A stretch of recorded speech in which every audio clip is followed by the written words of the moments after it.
how to get more personality in your characters. One of the big things that I see when people start animating longer sequences or any acting shot really is that they tend to animate the rig.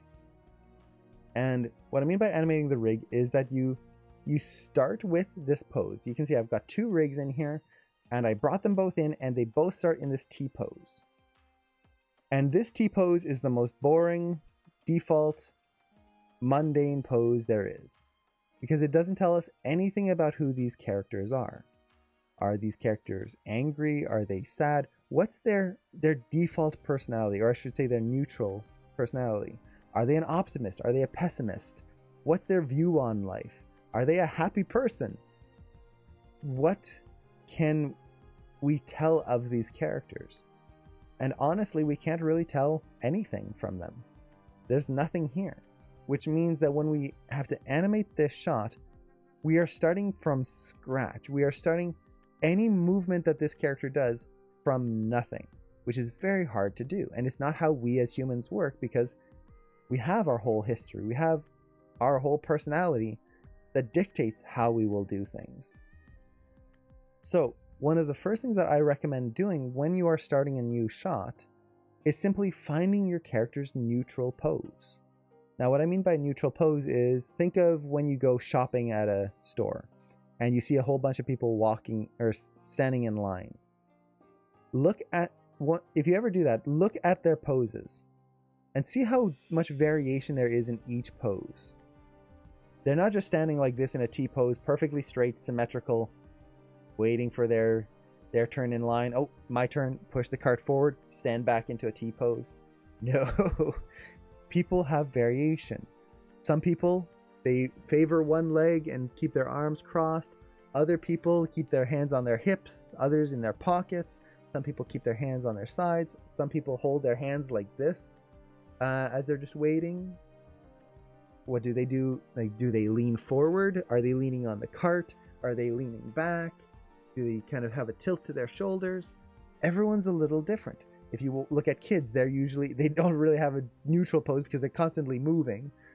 But there's so much variation to how a person just exists. They just stand without really thinking. They're just there. And it tells you a little bit about who they are. And in animation, we can exaggerate that. We can make it more clear to an audience who this character is and what their personality is.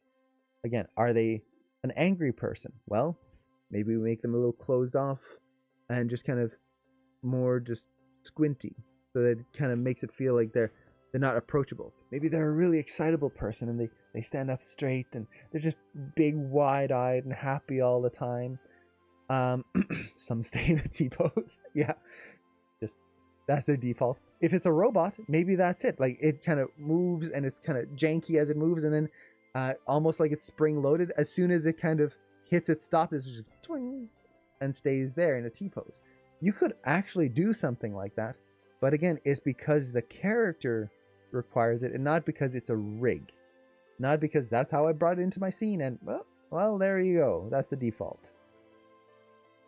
So, the first thing I recommend is finding the neutral pose. And we talked about this yesterday during the stream, as well as a whole bunch of other stuff on storyboarding and doing the whole process of discovering who your characters are and how to create camera angles and all of that stuff.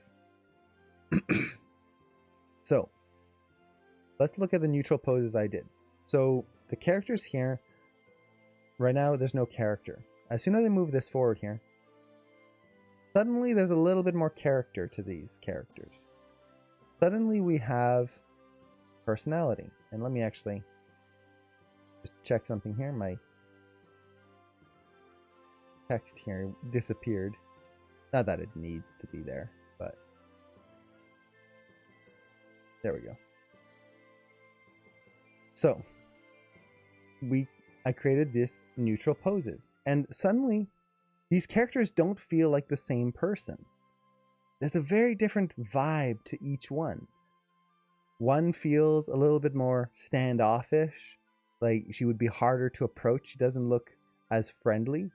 The other one, big wide-eyed, someone who like excited to learn new things and do new things. You can push a lot in the posing. So this was one test that we did, and then I did another test here. So very similar, but trying to exaggerate who these people are. Now, the one on the right feels a little bit more shy, a little bit less kind of proactive, and let's try new things, let's like meet new people. Now, she might have trouble like approaching someone, but she's still approachable in the sense that she's not locked off and she's not trying to kind of block herself from others. Whereas the one on the left, her arms are crossed now. It kind of gives this barrier that she doesn't want to interact with people. You can push a lot of different things based on the posing. And this was quick posing. I say quick. I was demoing it, so it took forever. But honestly, like poses like this would take 10-15 minutes to do, to just kind of get the character in place and start figuring out who they are. And I'll do a whole bunch of these tests before I start a sequence or a shot to try and figure out how these people work, who they are, what's their default stance. And you can see just by looking at the stance even, if you were to imagine trying to animate a vanilla walk, or I should say just a normal walk, by having these characters in these poses, we can already see that the walks themselves are going to be different based on how they would have to shift their weight, how their arms would have to drop, and how they would start moving. For example, here, her steps would be much more narrow just based on her default posing here, versus this one where her feet are much wider. Her steps might be quite a bit wider with this personality right there. So we get a different walk even. All of our animation is now going to have this hint of the original character without us having to force it in there and think about everything. So it just makes animation a lot easier and a lot more fun, honestly. I'm having a hard time remembering some concepts. What can I do to prevent this happening again? For example, I did a walk cycle again, then I move on to other projects, now I try to do a walk again, and then I feel I can't do it without the tutorial. Write things down. Write a lot of notes. And be prepared to forget. There's a lot of things to remember, but really it's writing down notes, taking, and just kind of putting it all down on paper. This is actually one of the things that I learned when I started learning animation, is I would type things out when I was a student. And the thing with typing, and if you prefer typing, that's totally fine, but this is just a little bit of psychology to keep in mind.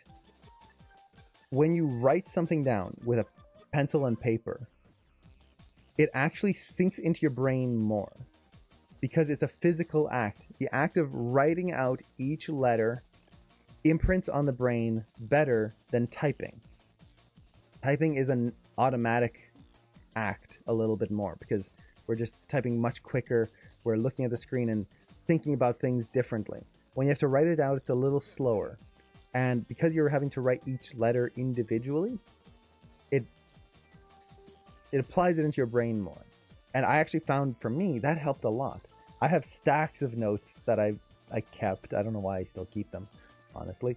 But by writing it down and, like you mentioned, drawing it down, making little visual notes, it'll help you remember better. Now, everyone remembers things differently, so there's not one way to do it. If you find typing is better, do that. Drawing or handwriting notes, it's kind of just making sure that sticks in your mind. The other thing is,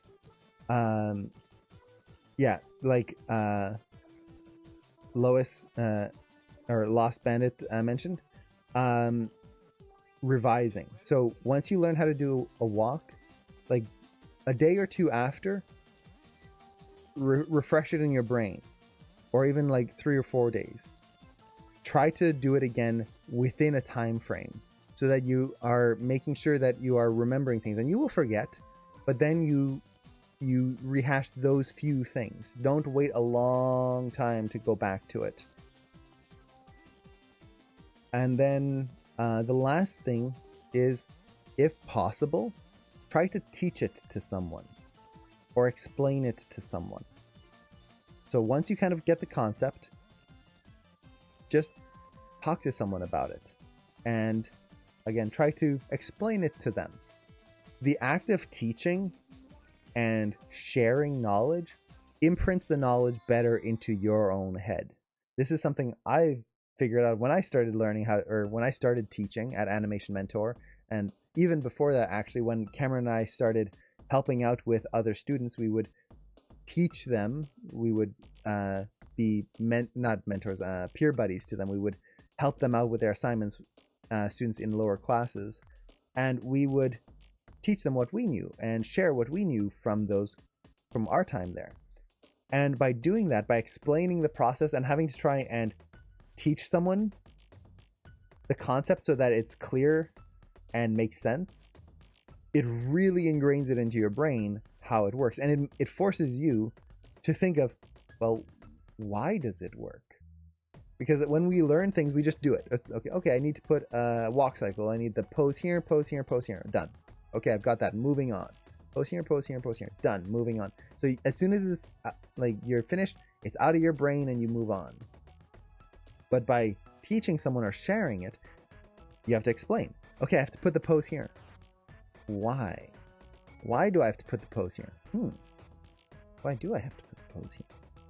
And then you start thinking about it. So try to teach it. And you could try to do this just to yourself. Like, record yourself, if you have a microphone or something, just record yourself explaining why you have to do this. And that helps you to understand and remember. So there's a lot of different ways. Find the one that works best for you, but it is kind of just being more active with it and not just following along and then, oh, okay, I did it. Let's move on to the next tutorial. Really breaking it down. I hope that makes sense. Okay.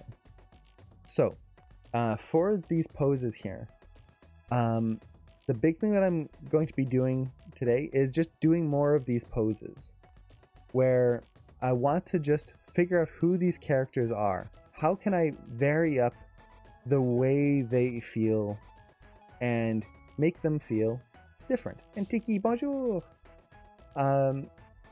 So I've got my neutral poses. I'm not sure which one I'm going to go with right now, honestly. This is for a sequence that I'm going to be doing and probably collaborating with some people on. I'm thinking probably neutral 1 is what I prefer, especially for this character on the right, Dana. She just feels a little bit more like how I want the character to come across in the animation. The other character, I feel like I haven't quite gotten her in either pose yet. So I'm probably going to be refining some of the character traits and coming back to this. But let's actually do some more poses. So for things like this, really what I'm looking for is trying to create a repository of poses of different things that are kind of mundane. Standing, sitting, we've got emotions, happy, sad, angry. What is this person's way of having those emotions? What is this person's way of doing these things? How do they sit? How do they stand? How do they, what could be another common thing? How do they write? Do they write like just hand poses? Hand poses are great, by the way. You can get so much. Like, do they write in this way? This is how I hold my pen. Do they do it like this? Do they hold their pen? I've seen a few people draw or write like this. You can get so much variation just on how they hold a pen. And little things like that can add so much. You just go through all these kind of situations. Also go through situations that are in the film that you want to do. Okay, the character is going to be drinking something. Well, how do they drink? Do they sip daintily? Do they just grab the glass and chug it down? what's the variation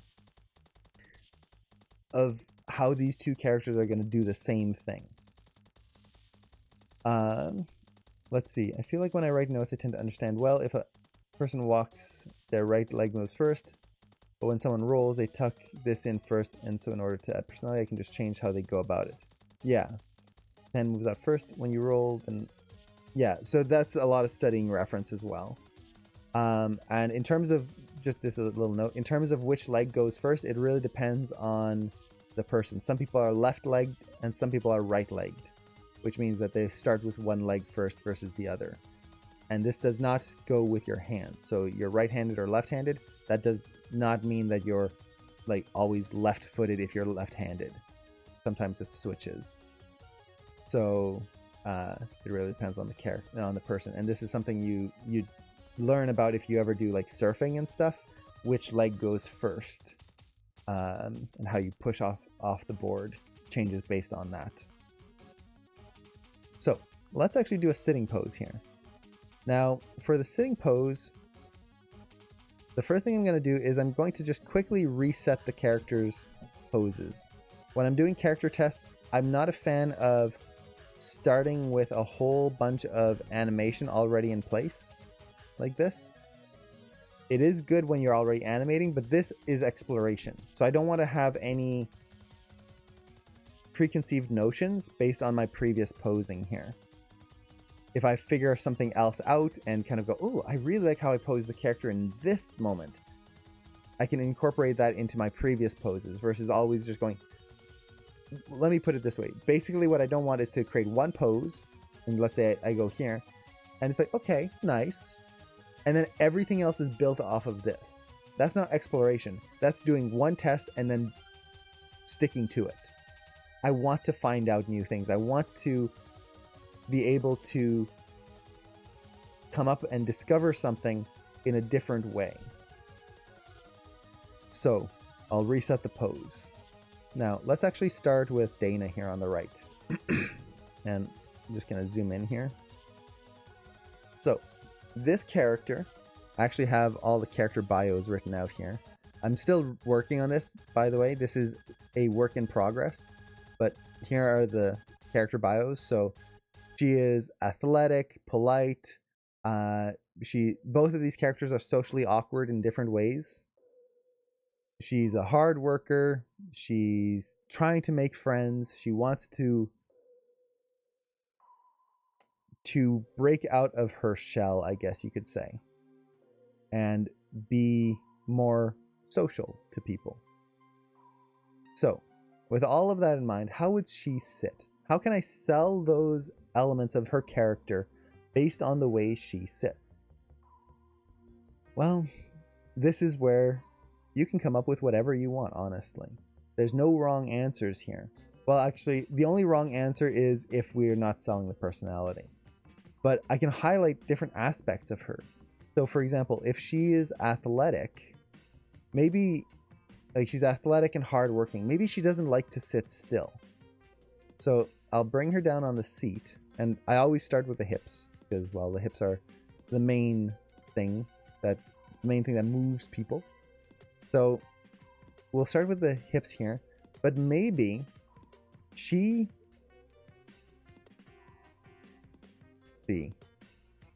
always ready. If she's really athletic, maybe she's always ready to get up and do something and kind of get up and do some work. So as she's sitting down, maybe she doesn't sit nice and squarely in the chair lined up. Maybe she sits and the chair is at an angle. So she sits kind of at an odd angle to the chair. And actually, let's keep the chair straight and just move the character instead. So her hips are going to be rotated out a little bit this way. And her feet, instead of just kind of being relaxed, maybe she kind of brings her feet in a little bit this way. So she kind of tucks her feet under the chair, which makes it a lot easier to stand up right away. It also gives that nervous energy. So if your feet kind of go out further, if your feet go out further, it's hard to bounce your foot. But if your feet are in like this, I believe this is the right control. Nope. Maybe this one. Yeah. Gotta select that control here. Right here. Yeah. Yeah. So by bringing her foot in closer, we get that nervous tick that we can kind of bounce that knee with. So, let's see.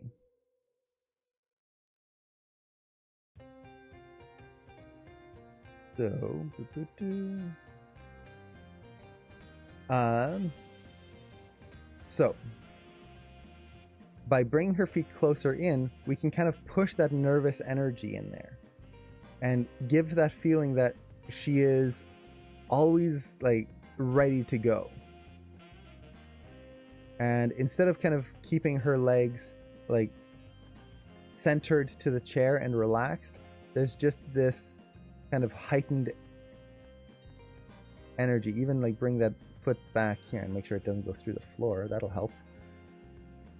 A half off the chair. Yeah, exactly. That would be a good thing. Instead of going all the way back, maybe she never really sits all the way on the chair. She's like right at the edge.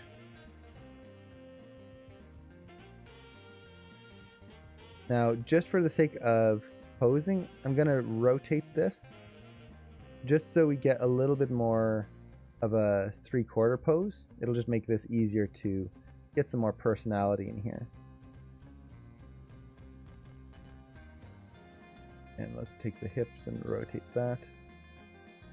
So we start to get something like this. And let's maybe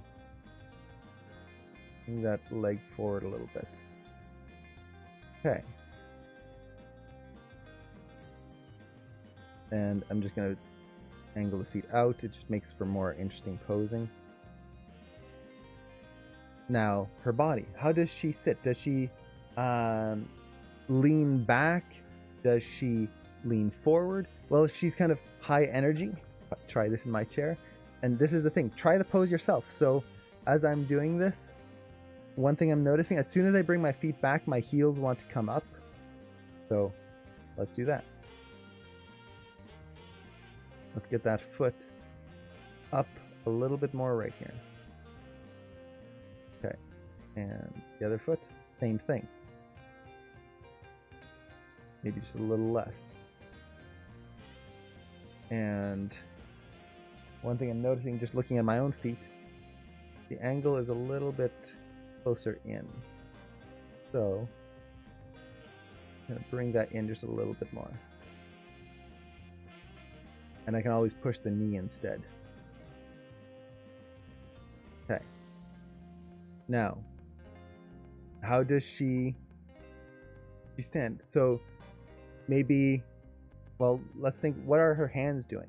Are they just going to be at the side? That's not going to be very kind of energetic. So maybe she puts her hands on her knees like she's ready to stand up at any point. So I could, let's switch the hands to IK here. And to answer the question, what are the icons over the timeline? This is Animbot. It's a plugin right there. It is a subscription-based plugin, but it's a great set of tools. If you're animating professionally, I highly recommend it. If you're a student, it is very helpful. Not necessary. It's just a lot of cool tools that can help speed up your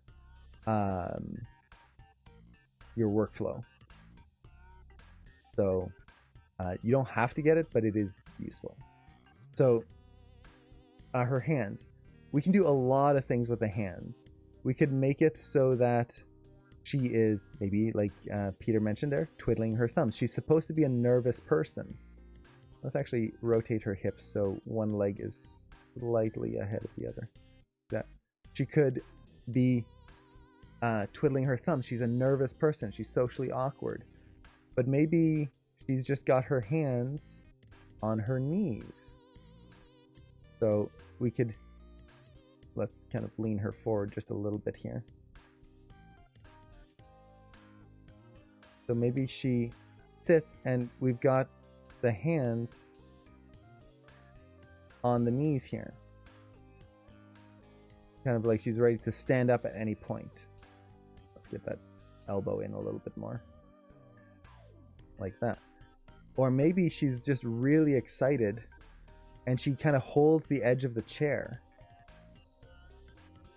So her hand could be like right there, and she's kind of holding the edge of her seat as she talks, or as she's like talking to someone. So let's move the head over this way. So now there's this kind of like I wouldn't say nervous, but this eager lean forward to the character.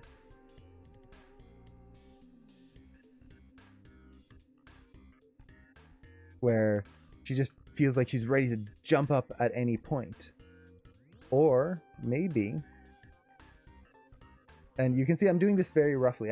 This is the thing about pose exploration. Don't worry about polishing these up super quick. Just get like concepts in there. It's like sketching. We don't want to get locked down into final polish and making sure everything is absolutely 100% perfect. This is just exploration. What if she puts her elbow on her knees? So she's kind of sitting there, but her elbows are resting and she's got this forward lean to her. So it's almost like she's really eager to just move forward. I kind of like that idea, because now we're mixing a little bit of the two. There's the eagerness in there, but also a little bit of nervousness, because it allows her to kind of block herself off and make herself a little smaller.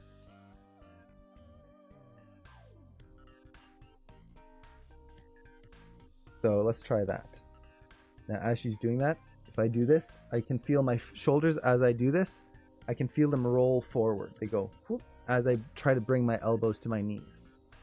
Feel out the poses. It makes a big difference. So the shoulders roll forward and up a little bit. And Fraukus, thanks so much for the subscription. Aw, thanks so much. Gotta do the dance. But we're trying to feel that out, and you can see how that rounds out the arm here, or I should say the body, the shoulder. So let's kind of bring that hand there, and let's just relax this wrist here. And actually, I might bring the hands together. We'll see. So now the next thing I'm trying to think of is, how can I avoid the twinning? Because if I do both hands the same, they're going to feel very twinned. So how can I do that? I could bring one hand up onto the leg, so it's kind of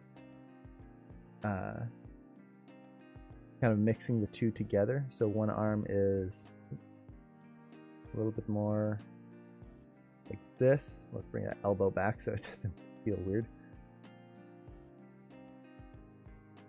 So something more like this, but I think that kind of defeats the purpose of the pose. And now we're just kind of mixing two things together. So let's instead, we're going to go with a little bit more of a twinned pose, but we're going to just try to add some variety to it. So twinning, for anyone who doesn't know, is when you have two things that are doing the exact same thing on both sides. So for example, if I do this, that's a twinned pose. Now, does that mean that we should avoid them completely? No, because we do this all the time. If you actually watch me talk, I'm twinning all the time the way my hands move. But what we can do is offset it. Instead of doing this, we do this. Now it's technically twinning in the sense that the hands are both up, but we've got variation in them. One's a little higher, one's a little lower, different angles. We can adjust those aspects of a pose to enhance it and avoid that robotic twinning. So let's bring this in. So one hand is going to be kind of just a little bit more forward here. Something like that.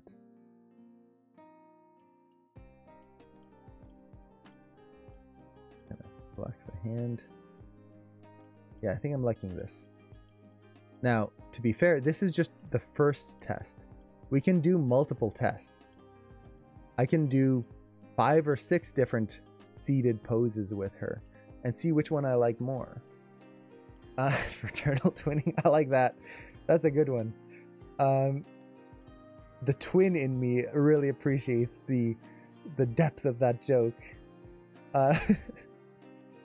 Let's see. When you say an aspect of animating is just to put poses together in a fluent way, or would you say an aspect of animation?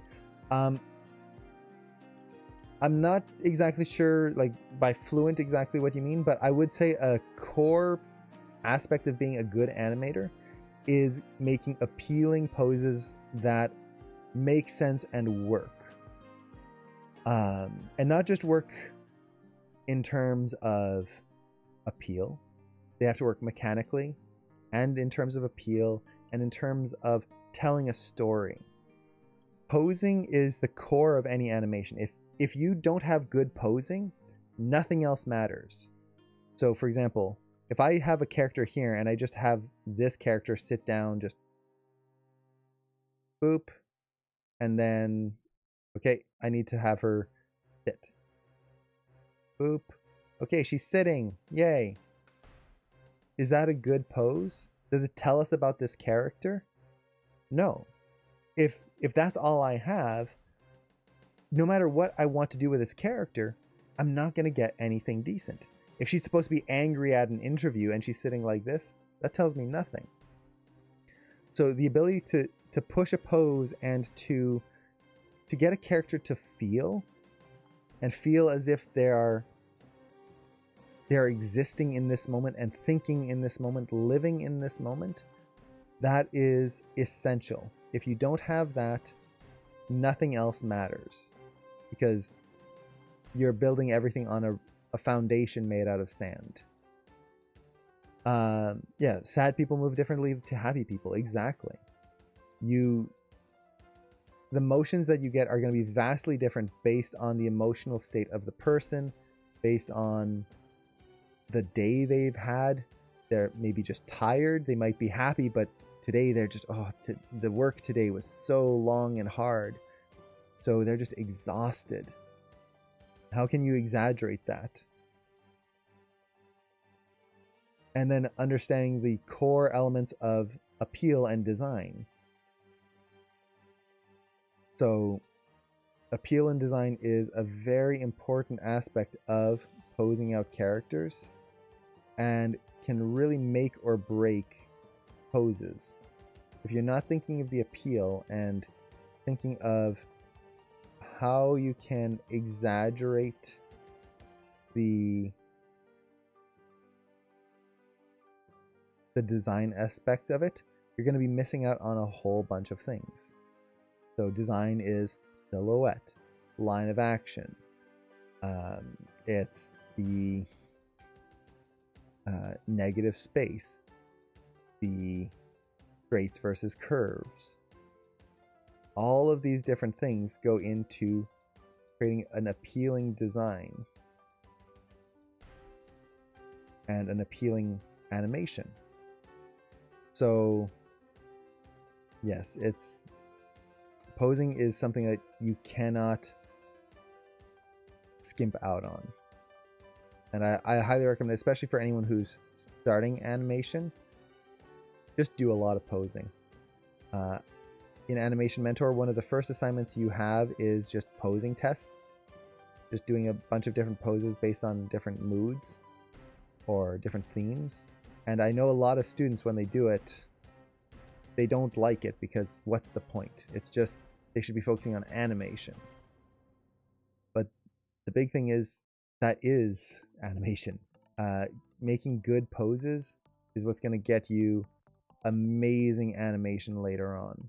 If you're not posing out your character and thinking of how you can enhance the poses, no animation you do is going to be worth it in the end, unfortunately.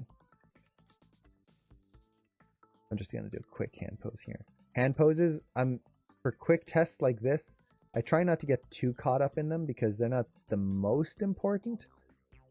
To get every finger like perfectly in line. But hand poses, you have to at least touch the hands. You can't just leave them at the default. If you do, your poses are not done. So try to do a little bit of posing at least on the hands. I have a question. Do you pose the body animation first, then all the face animation after you've done the body? Or do you do both the body and the face at the same time?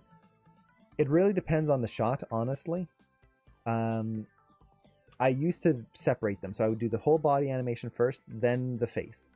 And I highly recommend if you're just starting out with animation, do that, because body mechanics are more important than facial mechanics. Even if you're doing an acting shot, if you have mediocre body mechanics and you're putting all your time in the face, it's not going to matter, because again, it's building the structure of the animation on a flimsy foundation. But if you have amazing body mechanics and okay facial mechanics, it's still a good shot. So the body is kind of primary, typically.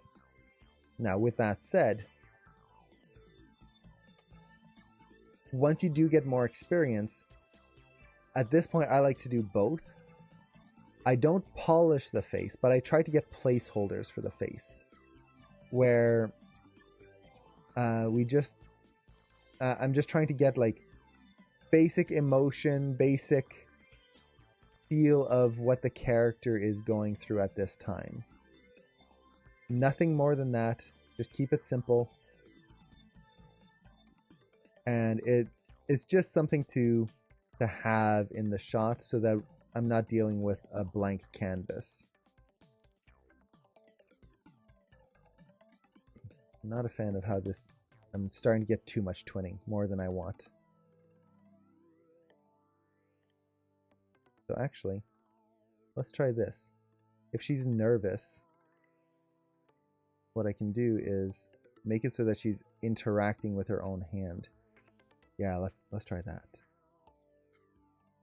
So instead of both arms hanging kind of on their side, maybe she's kind of not really holding her arm, so she's doing this, and maybe it's, yeah, maybe it's like tapping her fingers.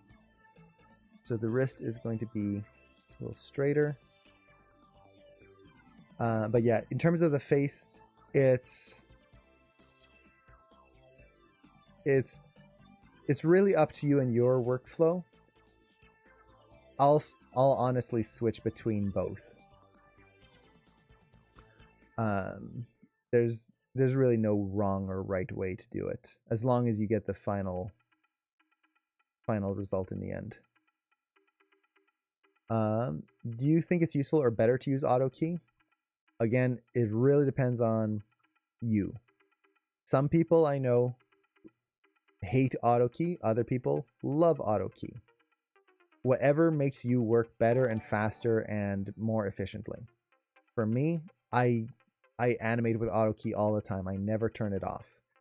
Personally, I don't see the point of not having it on, based on my workflow. I just find it makes it so much simpler. I don't have to think about as many different things if I have auto key turned on. So instead of having, like right now, every time I make a change, Maya is automatically setting a key for me. I'm not having to remember to hit S every time I make a single change here. So normally I would move this finger, okay, move that, hit S to set a key. Okay, move this joint, hit S to set a key. That gets boring to me. I don't want to deal with that. I just want to animate. I just want to go in and start posing things. So once I set a key on everything, I just let Maya do the rest of the work for me. This is one of the few cases where Maya does a fantastic job and I don't have to worry about anything. So yeah, it really depends on you and what you prefer. And it's not bad if you don't like auto key and you prefer to do it manually. It's not bad if you like auto key and want to have it on all the time. It's whatever works best for you. If she's nervous, she should make her You should make her tap her foot too. Yeah, that's her feet are up here to give that energy in there. So that is one of the things that I know I do all the time, and I would definitely love to have that in here, where as she sits, there's just this kind of restless energy that she can never quite dissipate. She's always just like, it's gotta move, gotta do something. Let's not have that hand right in the elbow there. So something a little bit more like this. Maybe a little bit further. Yep, there. So something like that. So there we go. It's a very basic pose, but I think the main aspects of it are in place here. Okay, let's actually do a little bit of the face here. So this is just kind of her sitting. Well, the first thing when you're doing the head is, where do you angle it? The angle of the head is going to change a lot. If she angles her head down, and actually I'm going to just take this and tweak the eyes so that they follow this control here.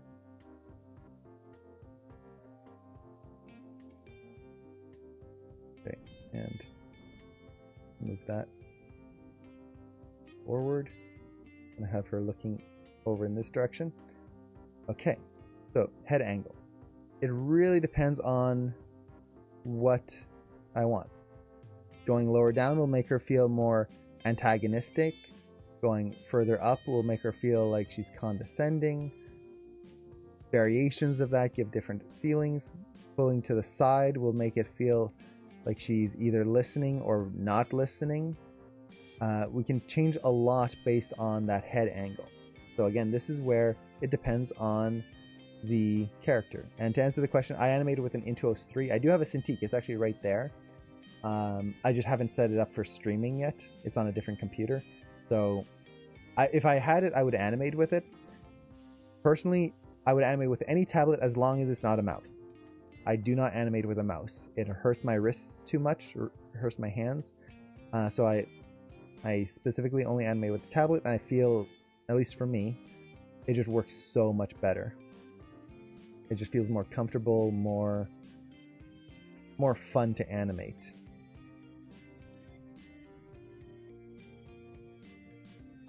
So I want her to feel like she's very, as much as she's socially awkward and she has this kind of nervousness to her that she doesn't know what to do in social situations.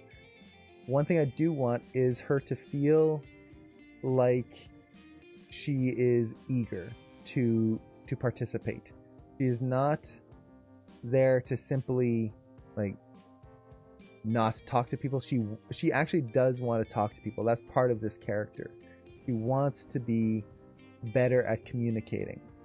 So that means that if she's talking with someone, she's going to be listening. She's actively going to be paying attention to them, which means the head is going to be more direct. Let's see. Where did the Dana rig come from? It's really good. This is from... No. I had the link open before. Gabriel Salas. I can give you the link. These both Dana and the Amy rig, which I'm also using, are rigs that you can get. They are $15 each, and they are really good. I really like them. So there's the link. I highly recommend getting them. They're really cool. Tilting down is also a sign of feeling ashamed. Exactly. So that kind of like, oh no, I'm sorry. It's like a dog that looks at you and it does something. Yeah, exactly. So head angle is super important. You definitely want to really think through that. It's not just straight. I've been getting wrist hand pain and I was curious if it was worth dropping the cash. Yes, highly recommend it. You don't have to get an expensive one. Like mine's an old Intuos 3 that I'm using. It's probably 16 years old. It's probably older than some of you in here. And it works great. Like it doesn't have all the pressure sensitivity of new Intuos Pro and all of that. Doesn't matter. Really, it's the size of it. So, I wonder if I can get it up on camera here. Is the cable going to be long enough? No. So this is the size of it. You can see my hand. I guess pretty wide. Can't get all of it in there. Ugh. It's all scratched up and beat up.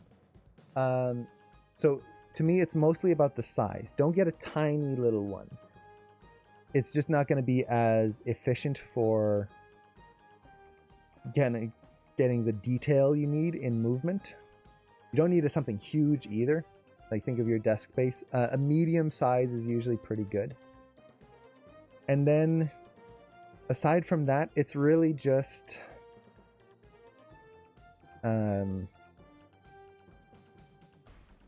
yeah, that's pretty much it. It's the size of it. What am I thinking of? Yeah, so the next thing I wanted to mention is when you first start using a tablet, it's going to be very awkward. You're probably not going to like it. It's just going to feel very...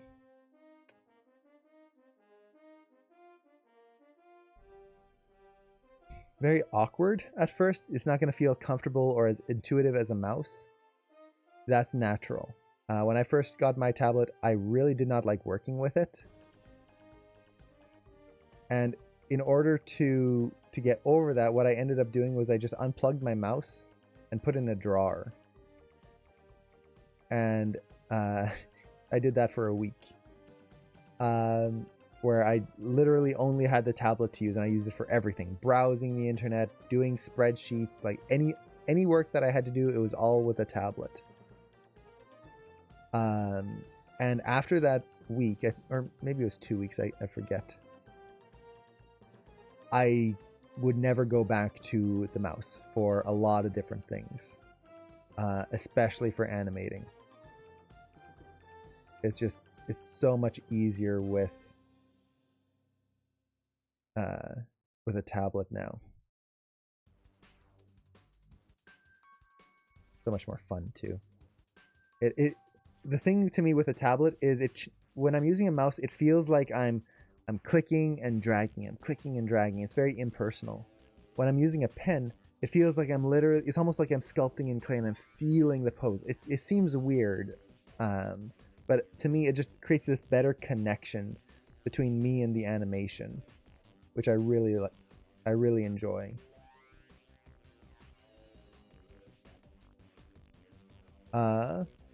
Let's see. Now there's a question here. Should I learn human anatomy if I want to become an animator? You do not have to, not at all. If you have time for it and you would like to, I would highly recommend it. It's only going to help. It's one of those things where the more you know, the more you have the power to improve things. So, for example, knowing what the angles of rotation are on the wrist and how far or how little you can move in certain directions. Knowing how the clavicles work in the shoulders. Knowing how the pecs work and how they attach into the arm, so that when you move your arm forward, it's certain muscles activating and how that would affect your body mechanics. Things like that. Is it going to be necessary and 100% like you have to know it? Not at all. You can go your whole career without knowing a thing about all of the fancy anatomy terms. Knowing it's going to help though, and it's just going to make it a little bit more... You're just going to have more knowledge to apply to it. So, again, short answer, do you have to? No. If you want to, it's going to help. I personally love learning about anatomy and seeing how I can exaggerate things that happen in real life, like the way the clavicle works, and pushing it into the poses of my shot.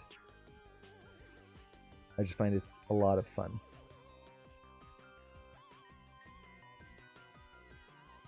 Okay. I just want to exaggerate the angle of the heel here to get more variation between the 2 feet. Oh, an ergonomic mouse, yes.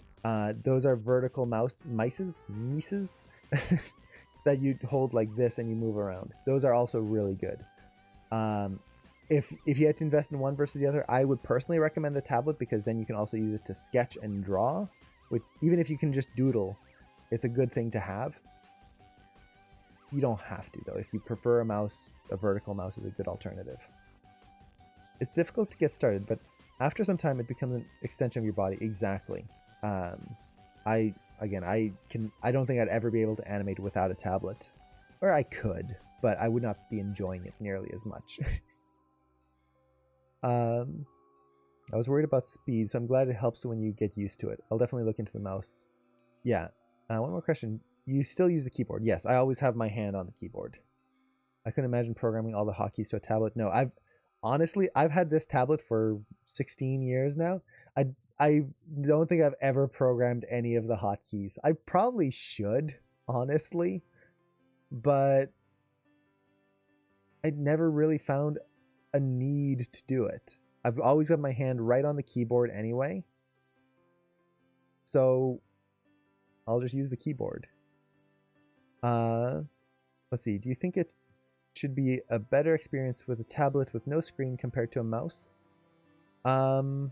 It depends on the person. Some people, when they're like, for example, I have an Intuos, I'm looking at my monitor and drawing with my hand down on the tablet. So there's this, it's like using a mouse. You're not looking at what you're doing. Some people can't get used to that.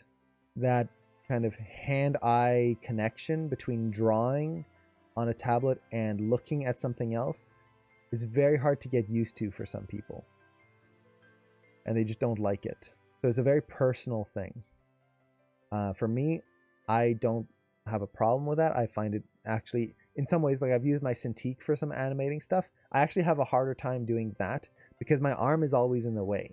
Because with a Cintiq, a screen, think of like, look at your monitor and then bring your hand up and imagine trying to move things on your screen with your hand. Suddenly, your hand is in the way. Your hand is blocking parts of the screen. So when I'm animating on the Cintiq, one of the big things I'll have is like I'll open a menu. So let's say, okay, I want to add a texture to something. Right click, add existing material. See how that opens on the right side? I'm right-handed. So if I bring my hand up like that and then right click, the menu shows up behind my hand, which means I have to move my hand. But if I move my hand, it gets off the menu, which closes the menu, which is very annoying to me. So I have to hold the pen in a way that like I can open the menu and see what I need to see. I have a hard time with that. Now, to be fair, I haven't animated with that in very much at all, so I'm just not used to it. Maybe it's just me getting used to it. But yeah, it's a personal thing. It's really up to what makes you feel comfortable. If you prefer animating with a mouse, there's nothing wrong with that. The only thing I would say is if you're animating with a mouse, be very aware of how much your wrists can get damaged with it. And make sure to stretch properly when you are animating with a mouse. You should be doing the same thing with a tablet as well, but a mouse especially so. I'm not a fan of the gap here, that negative space in the armpit there, so I'm just gonna tweak that a little bit. That's better. So this is where that, like we were talking about before, that knowledge of design comes in, trying to push the negative space to be more appealing in certain areas versus others. Okay, let's say we've got this here. I think the only thing, this foot kind of feels like it can come back a little bit now. So there we go. We've got a character seated. And that's definitely a better sitting pose than this one, I would say. Like, you compare, oh, I'll just have a character sit, boop, down. Does this tell you anything about her personality? Not really. She's just sitting. Compared to this character, who is sitting, she's at the edge of her seat. We can see by her feet that she's probably bouncing her knee. She's eager, she's leaning forward, interested in what people have to say. It gives us a different character. This is what this character exploration is all about. And once again, this is just version 1. Like, I've got these neutral poses for the characters here. Well, I can make variations. I can see which version I like about the character more. So I could have this version and make another version where maybe she's twiddling her thumbs and just kind of nervous. Maybe she's leaning back a little bit, or maybe just sitting up very straight. We can do all sorts of different takes. Now let's actually do this character. I'm going to take the seat, go the other way this time, just for the sake of symmetry. And let's have this character sitting. I'm just going to rotate her. I like to do a little bit of a 3/4 whenever I'm posing things out if I can, because it's just more interesting than having the character just straight. So, how could she be sitting? Well, this character is socially awkward, so the shot that I'm working on, both of these characters are kind of, I guess you could say, they're not people. They have trouble talking and expressing themselves. And that's kind of the goal of this shot, is to explore people who have a similar, I don't know what the right word would be, a similar approach to talking with other people, in the sense that they are very bad at it, but they have a different personality in how they approach it. One is eager to try, and she's just bad at it. She's socially awkward. The other one is actually good at interacting with people, but she keeps them at bay because she doesn't like interacting with people. She feels like there's no point in trying. So, like, these are characters based off of a book that I'm basing this shot off of, which is actually a fun little experiment. Find a book you like and see how you would animate the shot, even if it's just a quick test. It can be a fun little experiment to see how can I try to get the dialogue of the book to read into the character here. So with this character, I kind of want to try maybe something a little bit more like, when she sits down, it's just almost like she slides into the chair and just, she's barely even sitting. It's more just lounging in the chair. And this is mostly to see how far I can push the contrast in the characters. I have one character that's very eager, the other that's not eager at all. Doesn't want to interact with people. So, trying to push this line of action in the body. Just seeing how I can exaggerate that posing. Now, if she's kind of lounging, I also kind of want to push the pinch in the body right here if I can. So, exaggerate that just a little bit. Hey, Johan, how's it going? Do you have any recommendations for learning rigging? Oh, unfortunately not. I need to learn rigging for an upcoming project. I know basic rigging, but I need to rig a character. The best suggestion I would have for you, unfortunately, I haven't done rigging in many years. The best suggestion I would have is first figure out which rigging system you have to use. So different programs use different rigging systems. Within one program, they can have different rigging systems. So for example, in Maya, are you going to be rigging it using a third-party program, or are you going to be using Maya's, where is it here? Human IK, I believe it's called. Right here. Which system you're going to use, and then once you have that, just look up tutorials online. See if there's any documentation on the main website for that. Sometimes they'll have some really good documentation that goes over all the different things you need. Look at YouTube videos. It's really tricky, unfortunately. Rigging is, rigging is like animation in the sense that to properly rig something, it's not just oh, you just hit the rig button. It is a whole process.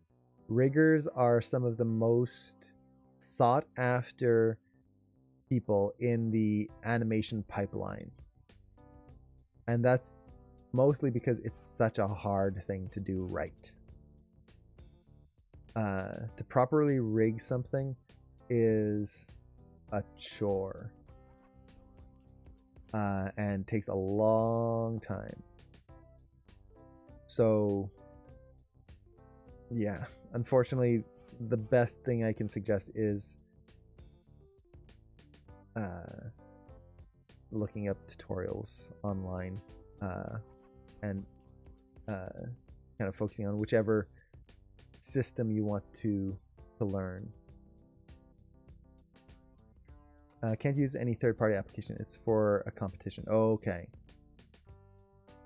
Yeah, riggers get paid a lot, and of all the jobs in the industry, they're one of the most stable because it's such a hard thing to do. And especially like for anyone who's kind of wondering what careers to pick and you want to do something in like film and things like that, if you're interested in just the numbers, riggers are one of the best paid people in entertainment, at least for like the animation pipeline. And if you're a rigger who knows animation, you're basically never going to be out of a job. If you're a good rigger who knows how to animate, it's going to be really good. Now, it's very hard. It's again, rigging is so difficult, but it's something to keep in mind.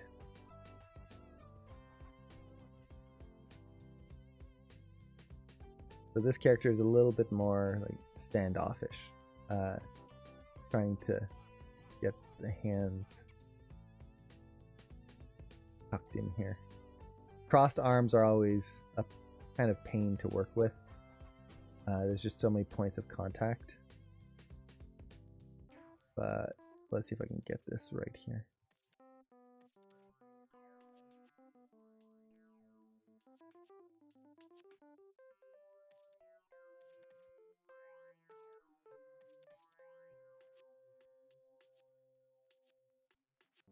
Okay. Trying to get the angles of the arm right is always fun. There we go. Starting to get it. Except we're focusing too much on one side. Gotta bring that in. Okay. So I want this arm to be underneath. That's the main thing here. So something like that. And then let's maybe just, can I just take the wrist and bend it? Okay. We're getting close. I don't have to get this perfect. I just want to get it decent.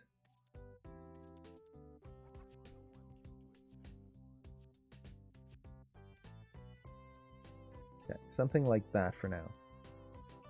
So this character doesn't want to interact with people.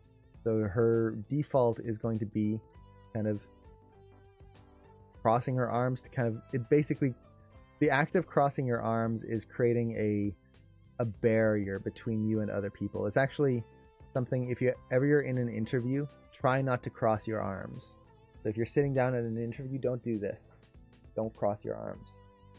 It makes it, even if it's not your intention, by doing so, by crossing your arms, it creates the feeling that you are not interested in what the recruiter is talking about, and it makes you feel impersonal and as if you don't care about being there. So try to be a little bit more open. It's just gonna make it a little bit more, it'll make it easier for the recruiter to connect with you.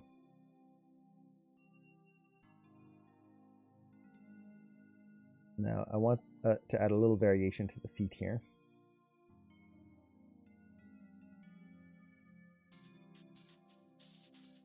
Okay. Rigging might be easier with new kinds of machine learning, who knows? It can it definitely, like, any kind of additional help will be nice. The big thing is with rigging, there's just so much variation based on design, and it's the weight painting, at least for me. That was the thing that I just could not, I just didn't like it. It was such a pain trying to get all the weights working correct and all that. Ugh.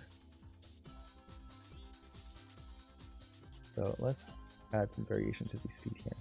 Anytime I can, I try to add some variation to things. It just makes things feel more interesting.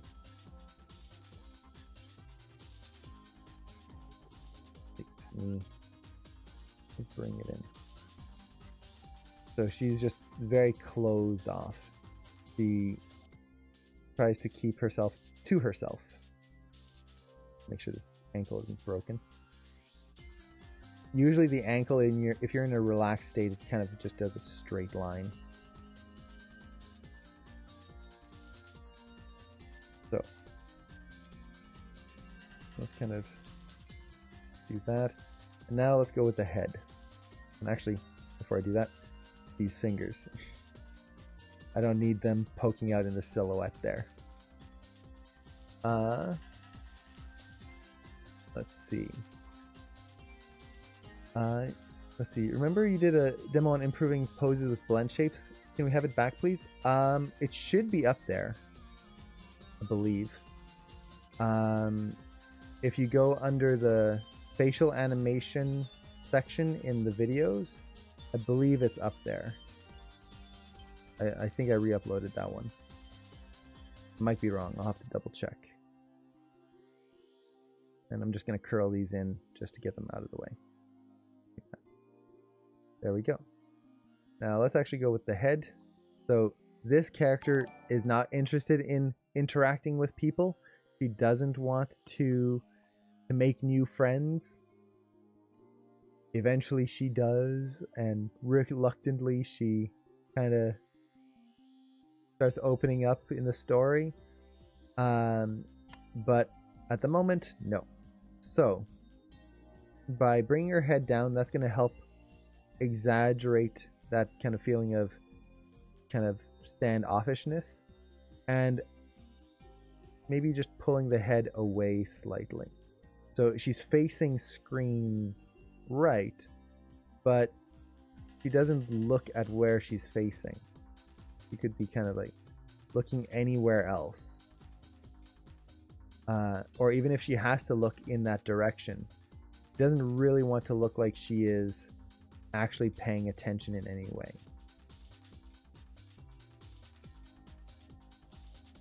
So it's this kind of just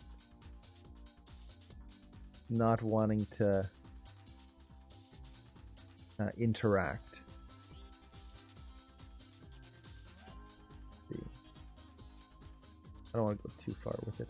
Now the other thing that can help with that is the looking at her fingernails. Oh, that could work, definitely. She's just kind of doing this. That could work as well. It's giving her a different focus, basically.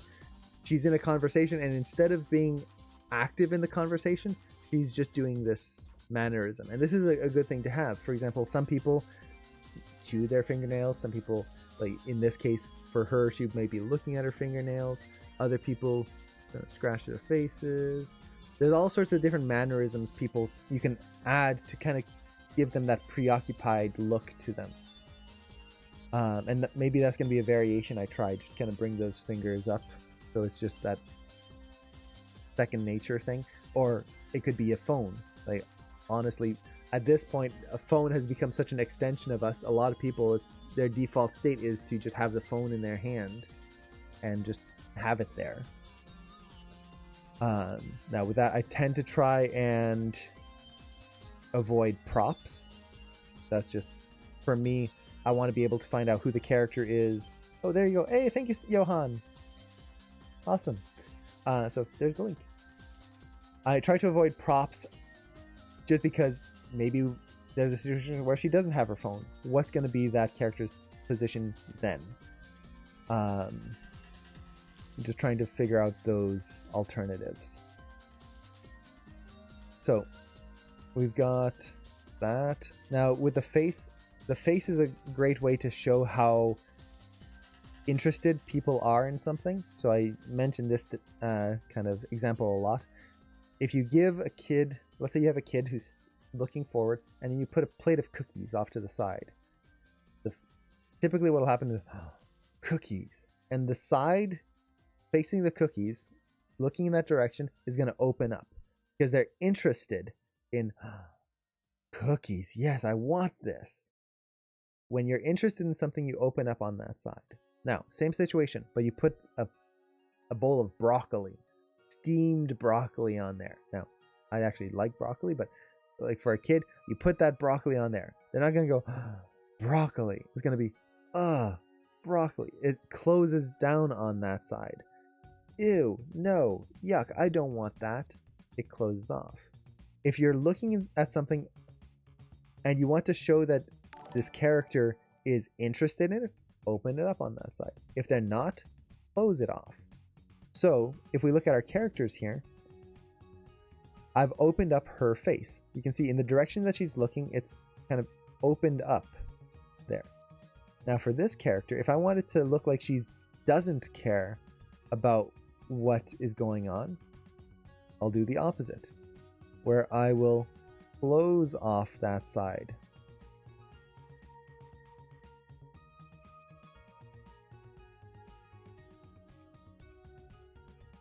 So it's a little bit more, it's a little tighter on there.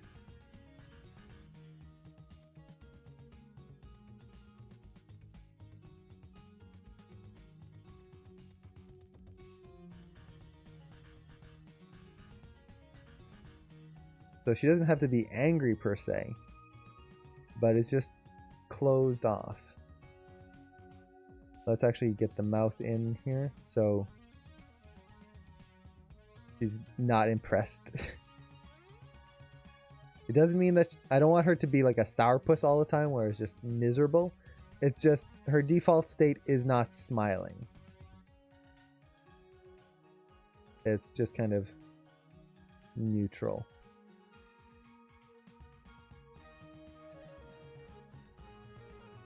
Kind of pessimistic, I guess you could say.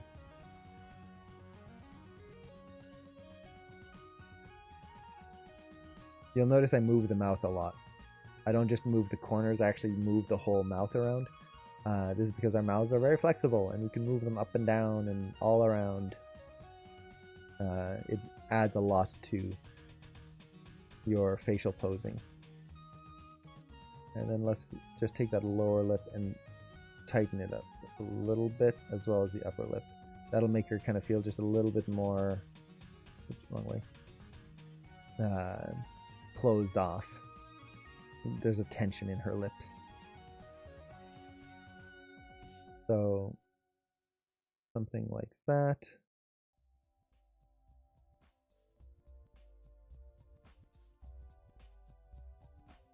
Let's go to the eyes. Actually, I wonder if I can push just add a little kind of, it's not quite a sneer, but like a little feeling of that muscle right here kind of pulling up just a little bit. I might be pushing the character a little too much in the attitude portion of it, but I'd rather exaggerate it a little too far and then have to bring it back down versus not going far enough. I think I'm going to lower the irises just a little bit too. It just gives more room for the eyes to move around here. And then I think I can, I want to push the squint in here. Maybe for the screen right eye. Just get a little bit more of a bit of tension in there. She's really not a fan of whoever's talking and she's having to listen to them.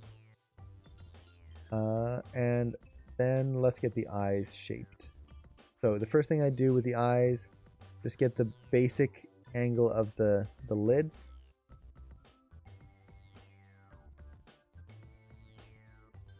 And then see what other controls I have here. That should be good.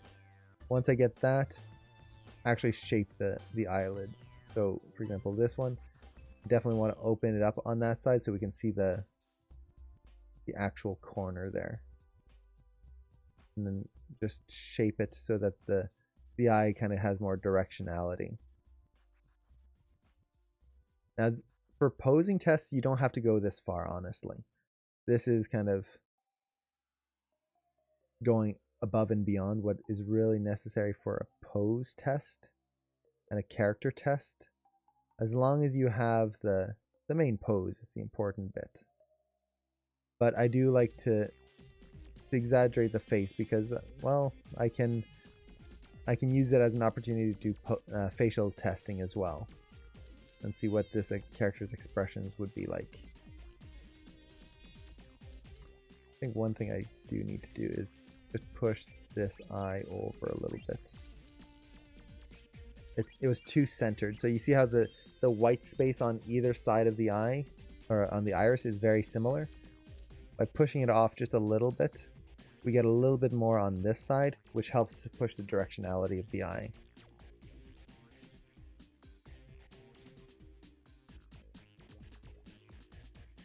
Wonder if I can... I just want to push the jaw up a little bit. Add a little squash and stretch to the head.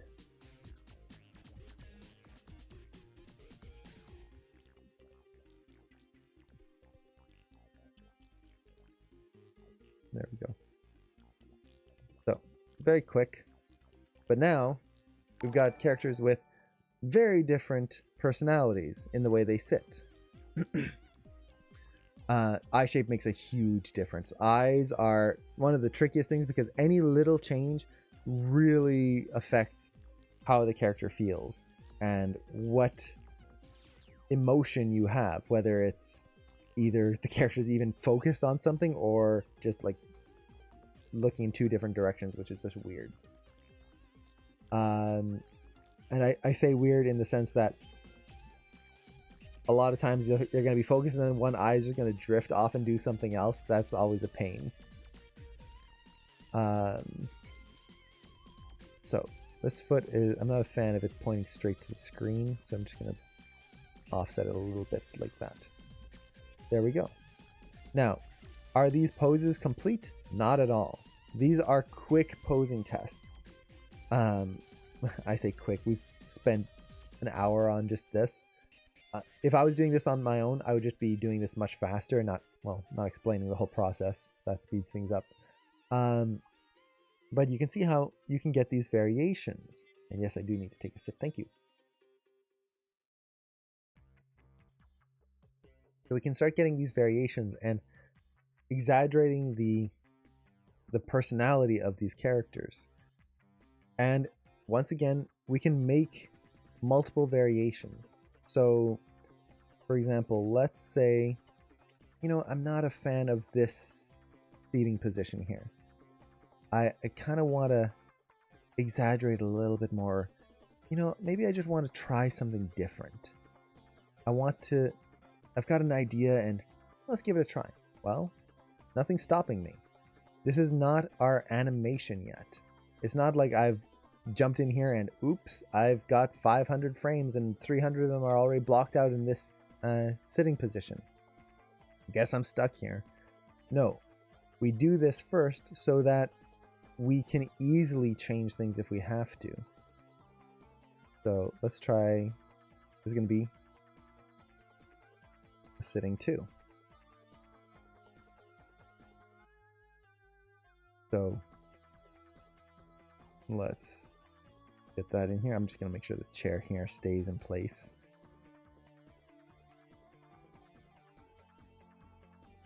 Boop. There we go. So once again, let's take this character and I'm just going to reset her pose because I don't want to take the previous pose and work off of that. I want to make something different. If I was animating, this would be a different case because I would want to work faster, more efficiently, and I could borrow some stuff from a previous pose to make it so that I don't have to do everything from scratch. In this case, I would much rather just do it from scratch so that I get exactly what, or I should say, I get something new and interesting versus a variation of the same thing. So let's say in this case, what if she sits in her chair and she's one of those people that sits in her chair backwards? I know a lot of people who do this, where instead of sitting in the chair the usual way, they will turn the chair around and lean against the back of the chair. Now in this case, for her character, this might actually be a nice little character thing, because automatically what it does is it puts a barrier between her and everyone else. She's using instead of crossing her arms to create the barrier, she is creating the barrier herself with the chair. So we can maybe try this variation. Now, this is where reference would come in handy to know where the feet are going. But I'm just going to do a quick test here, just so we can see the difference between both poses. And let's kind of add some variation to the feet.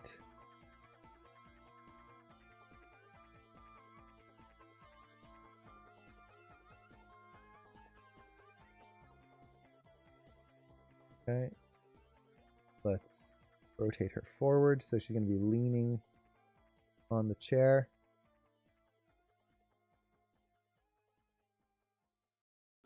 A little bit too much rotation to the upper spine there. Okay, probably a little bit more down here. Okay, now how far do I go? Does she sit and does she rest her head on her hands maybe? So she's not just sitting, she's actually kind of lounging a little bit more. I kind of had her lounging in the last one, so maybe we'll kind of incorporate a little bit of that. So she's not just kind of sitting normally. So let's take this IK control here. And let's move it in place. I'm using IK just because if her hand's going to be contacting this chair, it's going to be a lot easier to get that into position. And then let's get that right through here. So already we're getting a different feel for this character. And let's get this arm, just do this in IK as well.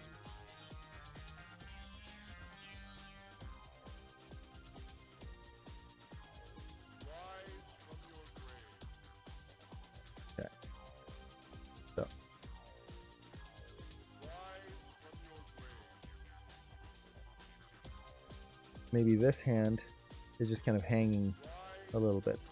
So this adds a little bit of, I guess you could say, a nod to the other character, where one hand is hanging a little bit. Is that a bad thing? No, it could be used story-wise to show that these characters are more alike than they let on. In the story, they become friends. They kind of learn to see each other, like to see the similarities that they have. So maybe that's something I can use to my advantage, is putting these little hints in just the way they're posed that shows that, yeah, they're not so different. Or I just change it up and maybe this hand is holding on to the arm instead. Or maybe I'll hook the thumb on and then just have the rest of the fingers hanging there. So it's close but not exactly the same. So we can go with something like that. But maybe I can scoot her forward a little bit and raise her up just a bit more so she's not completely just like head on her arms there.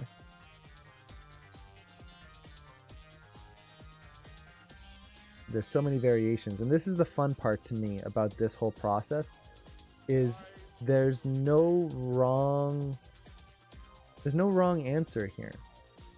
It's just trying to figure out who you want these characters to be,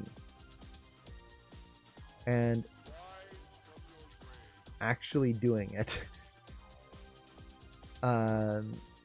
Actually making sure that you are thinking of who the character is and not just posing them for the sake of posing, which I know I mentioned this already, but it's one of the biggest things I see with student work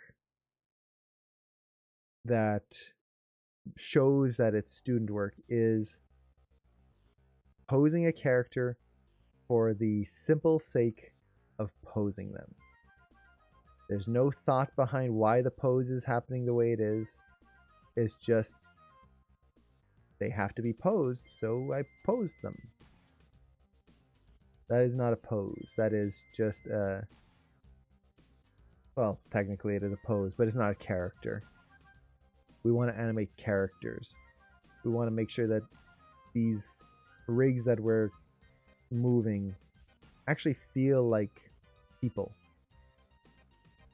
Like this is someone that I would want to talk to, or that has a story to them.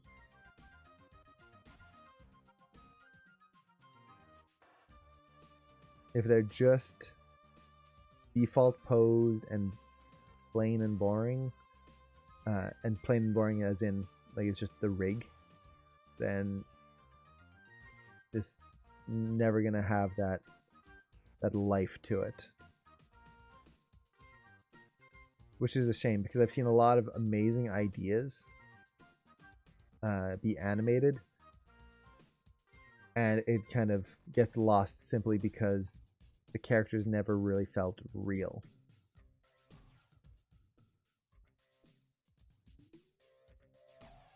So what I'm doing, I was looking at my own hand to see how the fingers would be posed in a situation like this.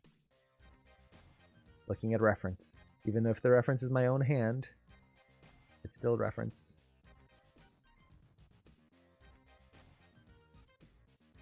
This is where a GUI picker also becomes very handy here, when you're dealing with controls like this that are all like smushed into each other. Makes it much easier.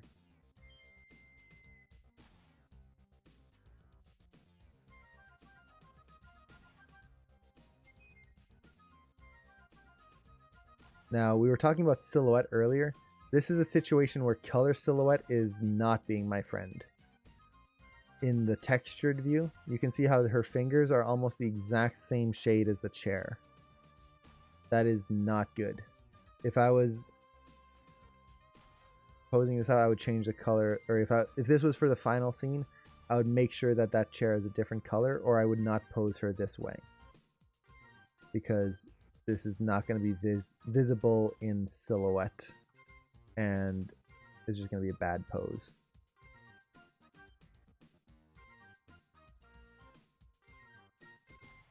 And Adam Wilson, hello! How's it going?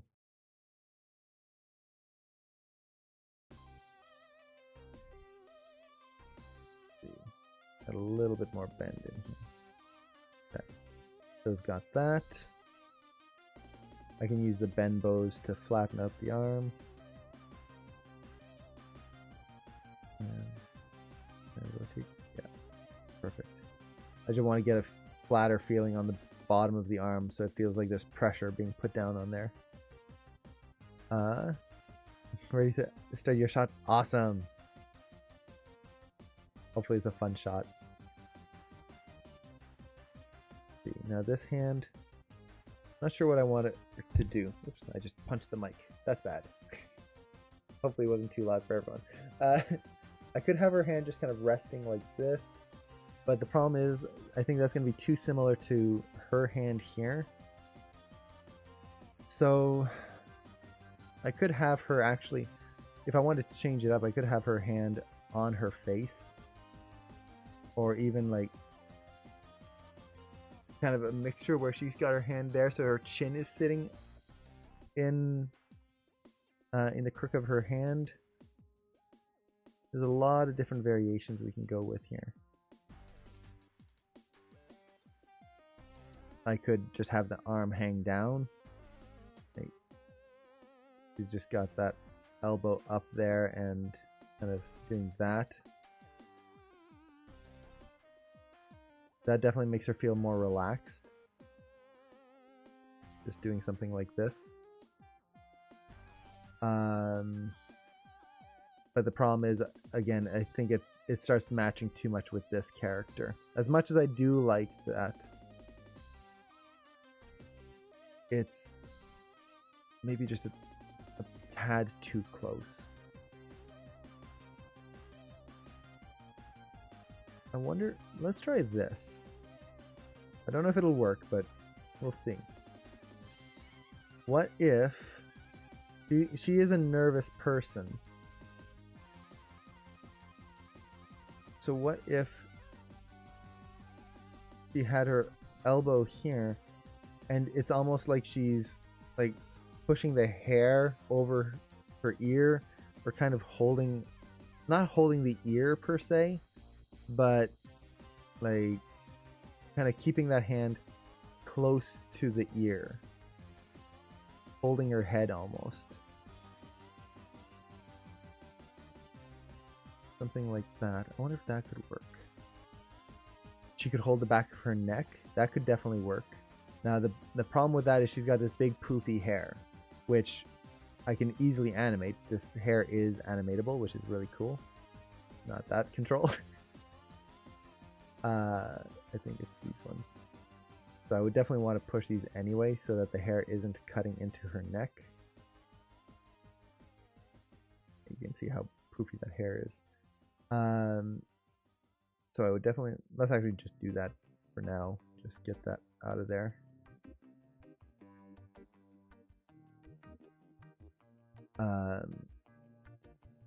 But it still makes it tricky to put that hand there without having to deal with a lot of cutting. Now, if it was the other character, because of her hairstyle, that would actually be much easier. But just because it's hard doesn't mean we shouldn't do it. It's not so much the difficulty that we want to look for, is it going to look fake?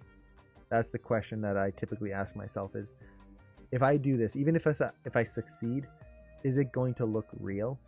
Is it going to look believable? And if the answer is no, then I'll try to find a different solution. It's the same with, like, if this was this is a wooden chair, it makes sitting in the chair easy for us to animate. If this was a soft chair, like a lazy boy type chair, this would be much harder to animate because I would have to do some sort of soft simulation to make the chair look believable. And unless I do that, and I do it correctly, it's just not going to look right. I'm just going to be fighting this animation, and it's never going to end up being quite what I want it to be. Question. I'm about to graduate a 2-year community college with animation degree. Should I look for work right away or pursue a university for my bachelor's? Honestly, that's up to you. One thing to keep in mind is that a piece of paper, like a bachelor's or a master's, is not necessary in the animation industry for getting a job.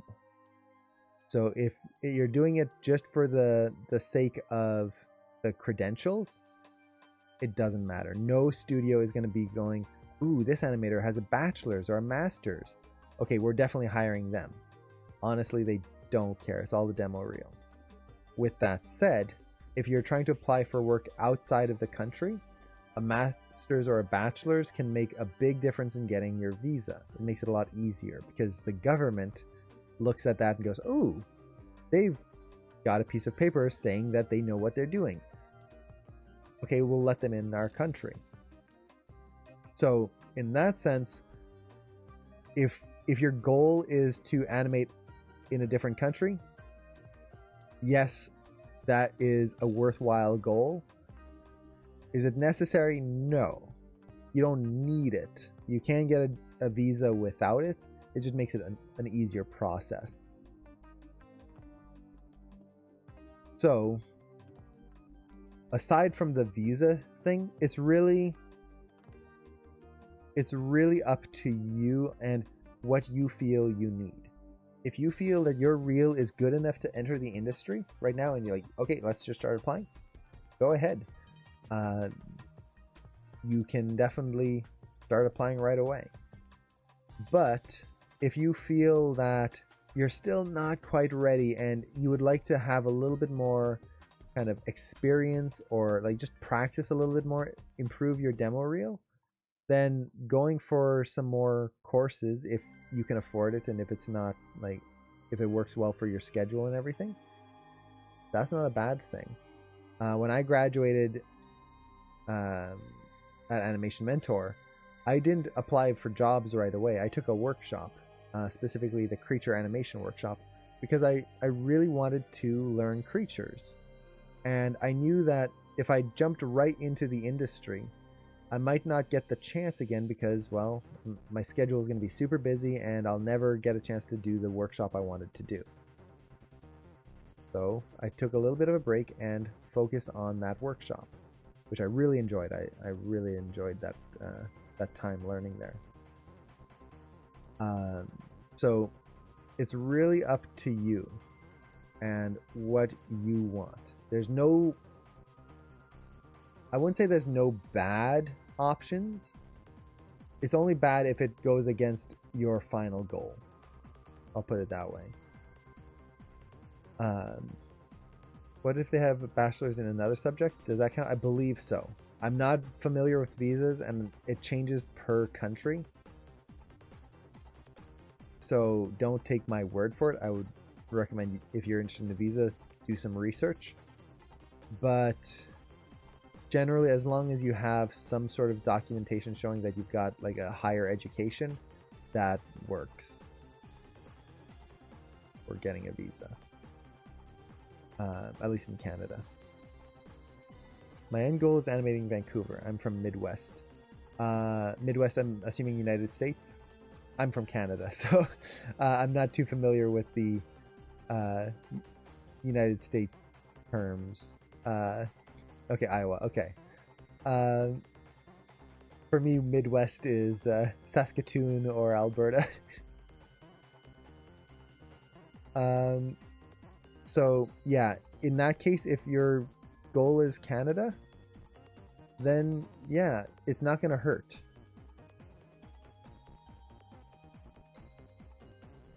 But it's not necessary.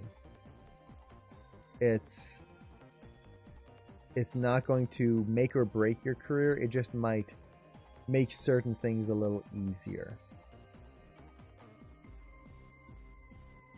Now, another question to ask yourself, and this goes for anyone who's in a school of any kind, is how much did you learn from the school? And how much can you learn on your own? So, for example, let's say you take a year, I don't know how long it's going to be, you take a year to do the bachelor's. And, okay, you'll have a piece of paper, but you know that, and I'm just, again, assuming, maybe you know that it's not really going to teach you that much new.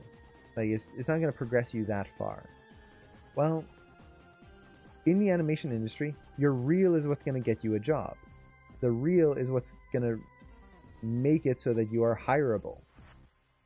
So, instead of taking a year to get a piece of paper that will maybe make getting a visa easier, you could spend that year just learning and practicing and improving your animation as much as you possibly can, so that you are just the absolute best animator you can be. That might be a better solution, because now you are, in that same year, your skills are going to be so much higher than what they would have been before. It's again up to you. Or maybe you take that money and you go to something like iAnimate or Animation Mentor or Anim School. You go to one of those and like really refine your polish and your animation skills. Because once again, the bachelor's is only going to be potentially helping you to get a new job in a different country, potentially. Whereas actually improving your animation skill is going to make you more hireable anywhere. Plus, you're just a better animator. It progresses you into your career a little bit more. Because any piece of paper, if your reel isn't good enough, no one's going to hire you in the first place anyway. Which, that is something to keep in mind. See, I think for the face, I'm just going to copy the controls here. Just see if I can get away with a similar facial expression.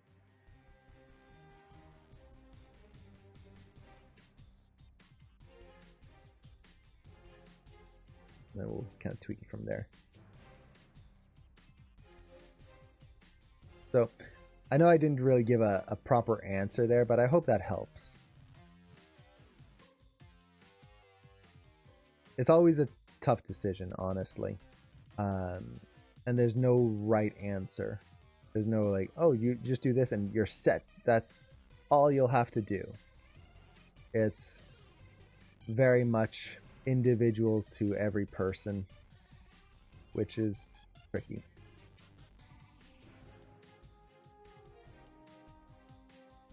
Let's try to exaggerate the mouth here a little bit more. Get a little bit more of that squash in the face.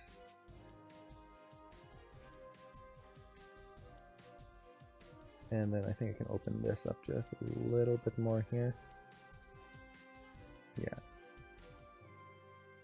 So, there we go. So, now we've got two different sitting poses for this character. And we can kind of see, okay, which one feels more like the character I want to go for. I actually think I like this one. It's a little bit more relaxed. This one feels a little bit more antagonistic, which this character is... She has a short fuse, so she gets angry easily, but she's not actively looking for a fight a lot of the time. It just kind of happens to her. But I feel like this one works better. And the reason I find this one works better is it would show the contrast. This is me thinking about the animation later on. If, let's say, she's sitting down and suddenly has to get angry, if she's in this pose, I don't have far to go. She can stand up, but she's already leaning forward. She's already kind of antagonistic. Here, I can really change that pose and I can get a dynamic moment in there.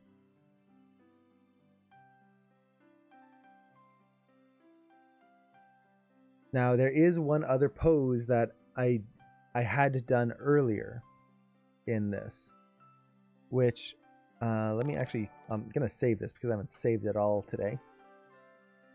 And I'm going to open up another test. This was a quick test I was doing while I was just kind of working on other projects, and I had a little bit of a break, so I opened up Maya, and I just wanted to see if it was my first test using the rig, and I wanted to see if the rig could do the pose I was thinking of. PratCon. I don't know who'd want to buy tickets to that. I live in the middle of nowhere. PratCon would be held out in the woods. It would be terrible.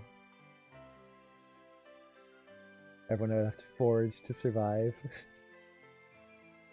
Let's see. College helped me a lot just learning art in general. At my university, they really give you only a general concept of everything in animation, modeling animation, which is why I'm doing AEM.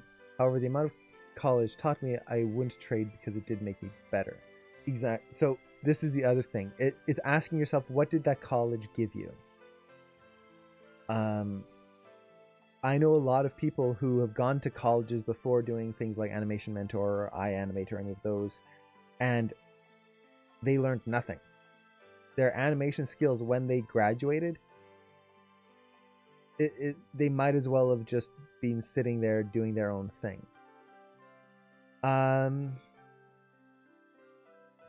So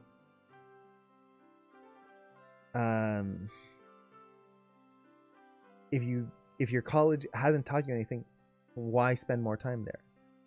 Now, with that said, if your college is teaching you a lot of stuff, keep going. Yes, like why not? It's a good experience. Do it. Let's see. College was mostly for connections for me.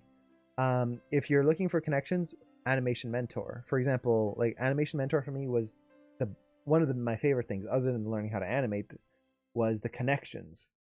I know people now who work in pretty much every single major studio around the world because of the people I met and got to be friends with at Animation Mentor, which is really awesome. And it's not like, oh, I know someone at Disney and they can get me a job. Yeah, no, I just have a friend who works there. They're a friend. I consider them a friend, and they work there. And those connections are huge in the animation industry. So if it's about connections, I would highly recommend Animation Mentor. It's really good. It's such an amazing community. Most of the people here are probably from Animation Mentor, I'm guessing, in the chat here. And it's just a fantastic community. That is one of the reasons why I still teach at Animation Mentor. I was a student there 10 years ago now, and I never left Animation Mentor. I went as a student and then have stayed there since, because I love the community so much. It's huge for me. So let me what song is playing? Oh, this is Bubble Bobble. Okay. It's like, what the heck? I have it low on my headphones. Let's see. Let's see. I do 3D art. I do Maya and ZBrush. Oh, awesome! I want to grow my 3D art community. I have an offer to subscribe to your channel for a host. Usually I don't host people. It's just I haven't really done that much. So don't worry about having to subscribe. You don't have to worry about that. It's just one of those things that I should probably host more people. I know I should raid more people. I just never get around to it. But yeah, good luck with that. And I hope it goes well. Let's see. College has Cintiqs and other fancy equipment, but that's really not necessary to thrive. No, I have an old Intuos 3, and that's what I built my career around. As long as you have a good computer at home and tablet or good setup, then you can learn from home. Now, if you don't have that, then college can be nice. But also keep in mind that college is usually more expensive than online learning, so it can be tricky. Is Animation Mentor only in 3D? Yes. But what you learn in 3D applies to 2D. So for example, my brother, we went through AM together at the same time. We'd never animated before. It was all 3D animation. He does mostly 2D animation now. It's just he's good at drawing, and he just took everything you learned from there, and now he just does it in 2D. It's the same stuff. It's the same content, really. It's just applying it in a different way. It's the same with stop motion. When you're learning stop motion, it's the same principles. You're just doing it with a puppet.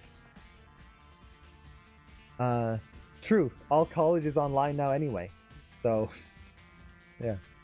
So, going back to the sitting, I just wanted to share this. Oh, and thank you. Thank you so much for the follow. I know I've missed a ton of follows. I apologize for that. Usually I'm good at noticing those, and for some reason my notifications say weren't ringing in my ear. I probably should just turn up the volume. But thank you everyone who's followed today. I really appreciate it.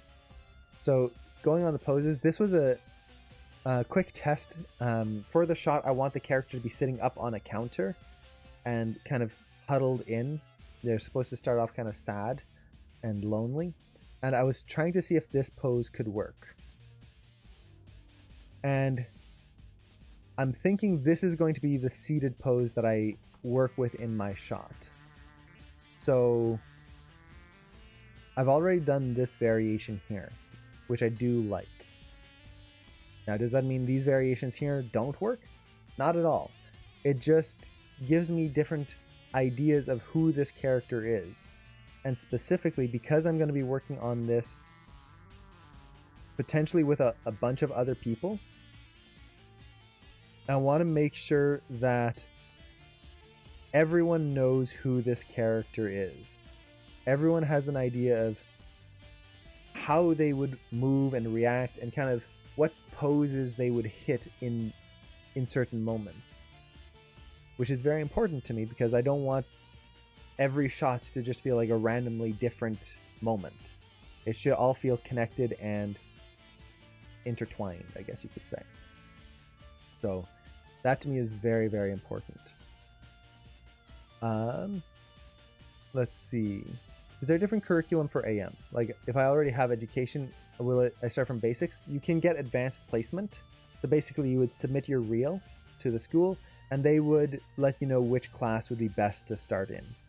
Now, with that said, I know people who used to work at, or they still work, but before AM, they used to work at big studios, like not just small independent studios, no, big name studios.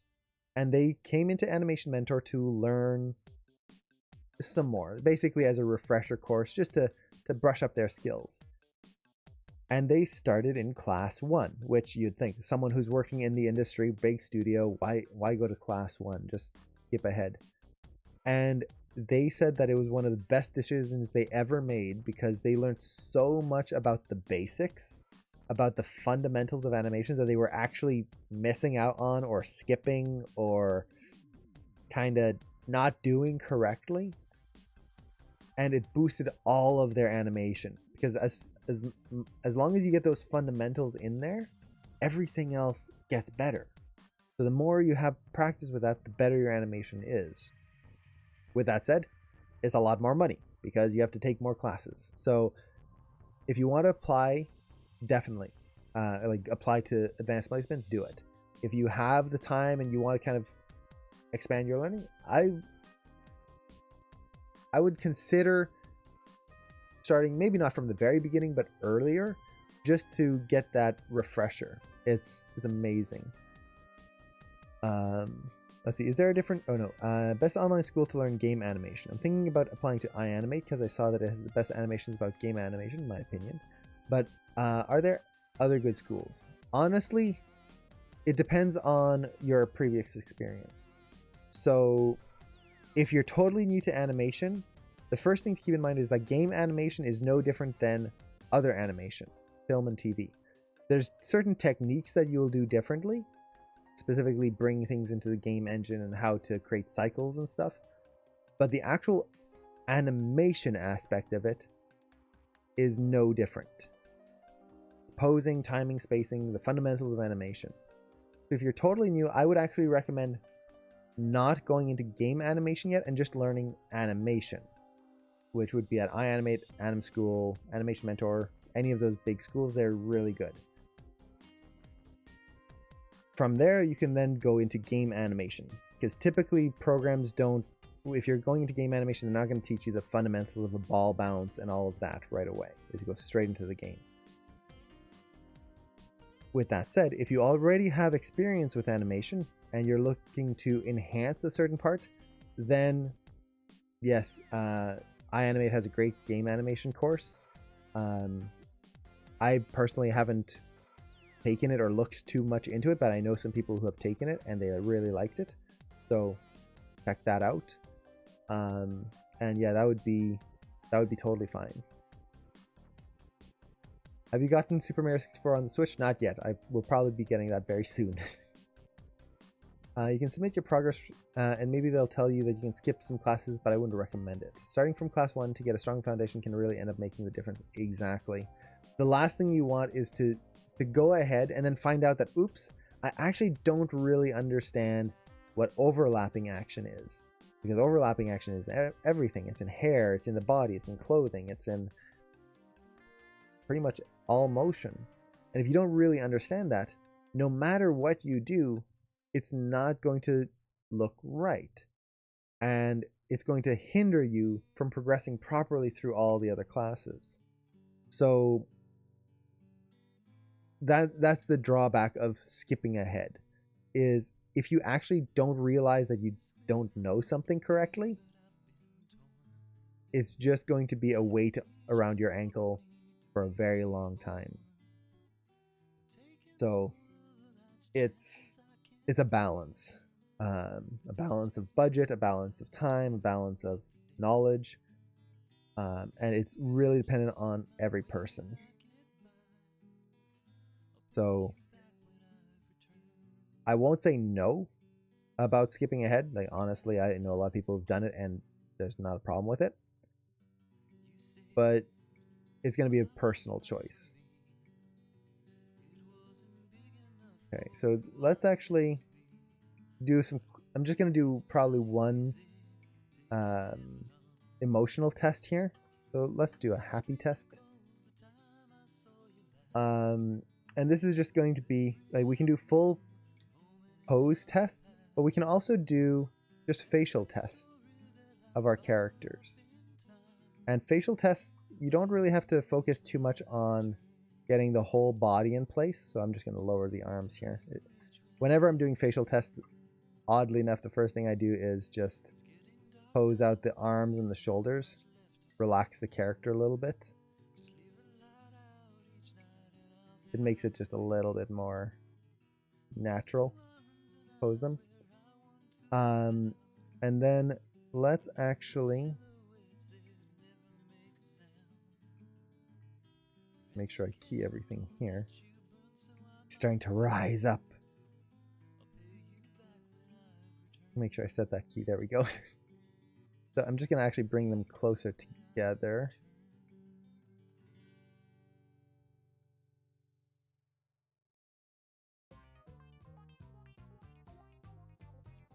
This way we don't have to have such a big gap between them.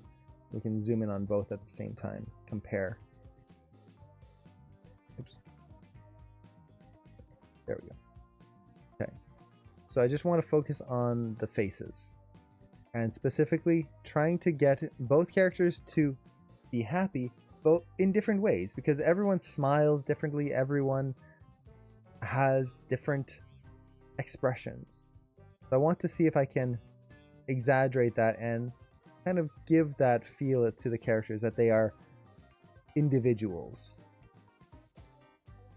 So, would you say that AM or any online school has more benefits than an actual job in animation? It really depends, honestly. With something like Animation Mentor or any online school, you're going to be there to do a condensed course on improving yourself in every single way. You're going to be doing assignments and you're going to be just learning, which is going to build up your skills quite a bit higher and faster. Now, if you're going and working at a studio, some studios will actually train you when you're at the studio. They will hire people to come in and teach you. They'll have workshops and stuff. DreamWorks, Disney, they do this all the time, which is really cool because you get to really learn a lot. Yeah, like Sir Wade. Exactly. Not all studios do that. If you're working at a smaller studio, which is most likely the case when you get first hired as a student, you're not going to be working at a big studio that has a ton of money to hire people to train you. You're going to be working and most likely working on small shots. And depending on the size of the studio, you might have another animator who's there to help train you and kind of get you into the pipeline. Other times, you might just be on your own. And that's a very hard environment to learn and to kind of improve in because you're literally trying to figure it out all on your own. And that is tough. It's not impossible to improve in situations like that, but it makes it so that a lot of the responsibility falls on you. On you making sure that you do the work and you keep learning. On top of doing all the work that you're supposed to do, which is very difficult. So there's no real answer to that, unfortunately, in like yes or no. It depends on the studio. And in most cases, I typically recommend, if you're not sure of your skills or you feel like you're not up to it yet, practicing first can be helpful. That's just kind of in general. Practice never goes, it never goes bad. So even me, like I'm doing master studies and tests all the time to try and keep improving myself and make sure I'm not stagnating in my skills. Make sure that I'm always trying to, how to put this, I'm always trying to learn and trying to improve my shortcomings, I guess you could say. So if I know that my spacing isn't working quite right, if I know that my posing, I'm just not getting good hand poses, I will do tests to make sure that I understand those. And you can do that while you're at a studio or on your own. But a school will help you just fast track that. So yeah, no answer, unfortunately, on that. No conclusive answer, I should say. I hope that helps. I studied 1 year about animation at Spain and learned so much, but I want to continue studying a little bit more, and I'm not really sure what to do. Creature animation, game, or advanced animation workshop. This is one would be Anim School. It depends on your level of skill. If you're not sure which one to go into, what I would recommend is, for most schools, I know AM does this, but you could also do this with, I'm sure Anim School or iAnimate would do this as well. You could talk to them. They have career coaches and stuff where you could just message them and go, hey, I want to take your program, but I'm not sure what's my best fit would be, or what I'm going to get the most out of. Here's my reel. What do you think I need to learn first? And then they will look at your reel and give you an honest opinion of, okay, your reel's really good here, but you're just missing creature stuff. Go right into the creature course. That's all you'll need. Or, your body mechanics aren't quite there yet. You should probably take this course first and then go into the creatures afterwards. Creatures are very hard if you don't know, if you don't have a solid understanding of body mechanics. So doing good character body mechanics first can be very helpful. I love that emote. That's awesome. I need a save emote. A play blast and save. So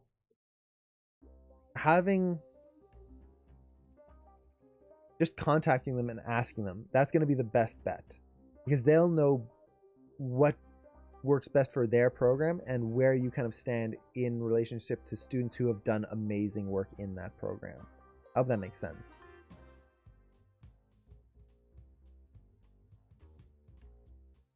And do I ever do one-on-one mentorship? No, unfortunately, I just don't have the time.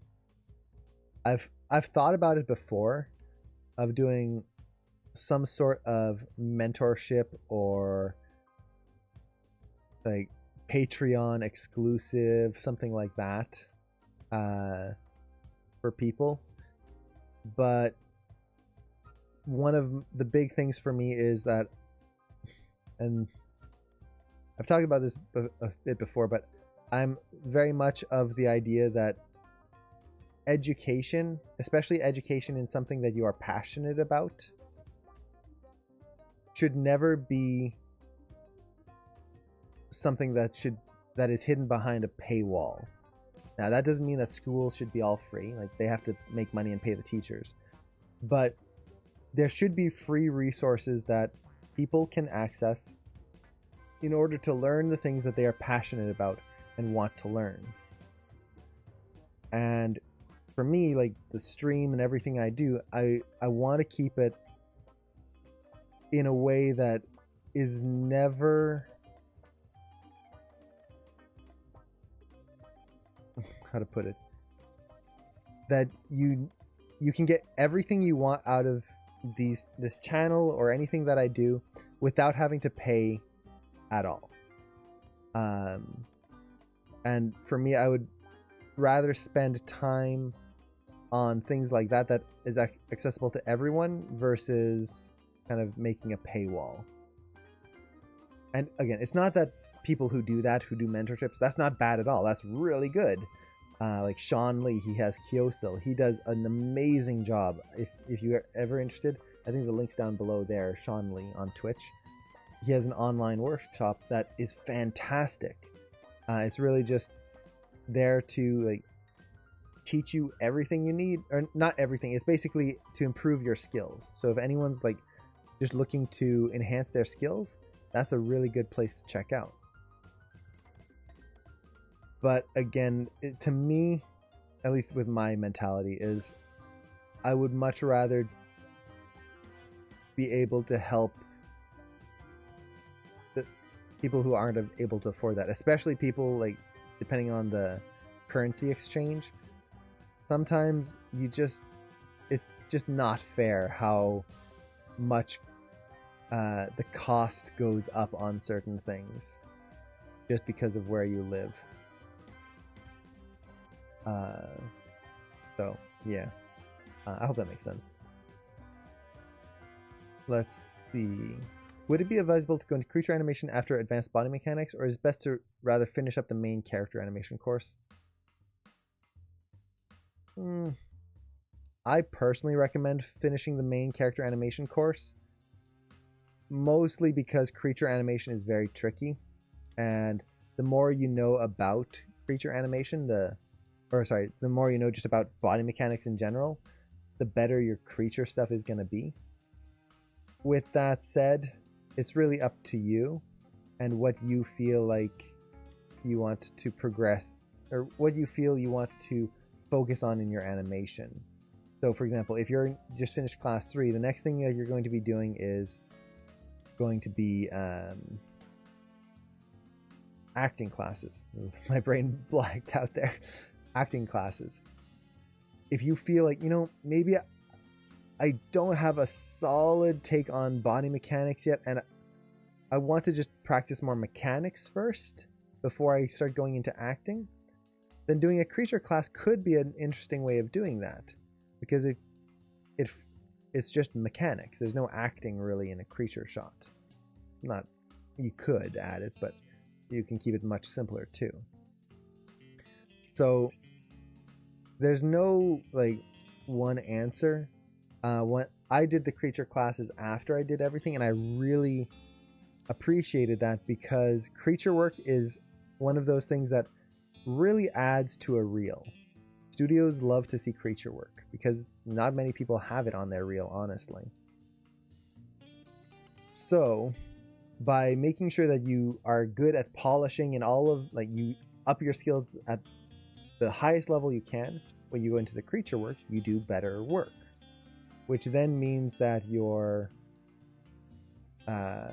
demo reel shots for your creature stuff is better. So for me, that was kind of the mentality that I went into it with.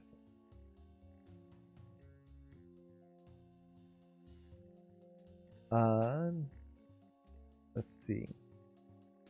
Honestly, I feel like there's so many free resources online, that YouTube videos and streams, that surprisingly have very little viewers. Like, I think you're providing so much value, and then I see like only 60 viewers.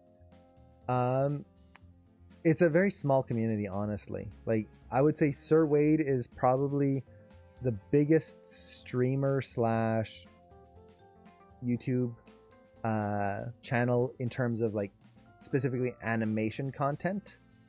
And even his streams, like, he only gets like 70 people at most.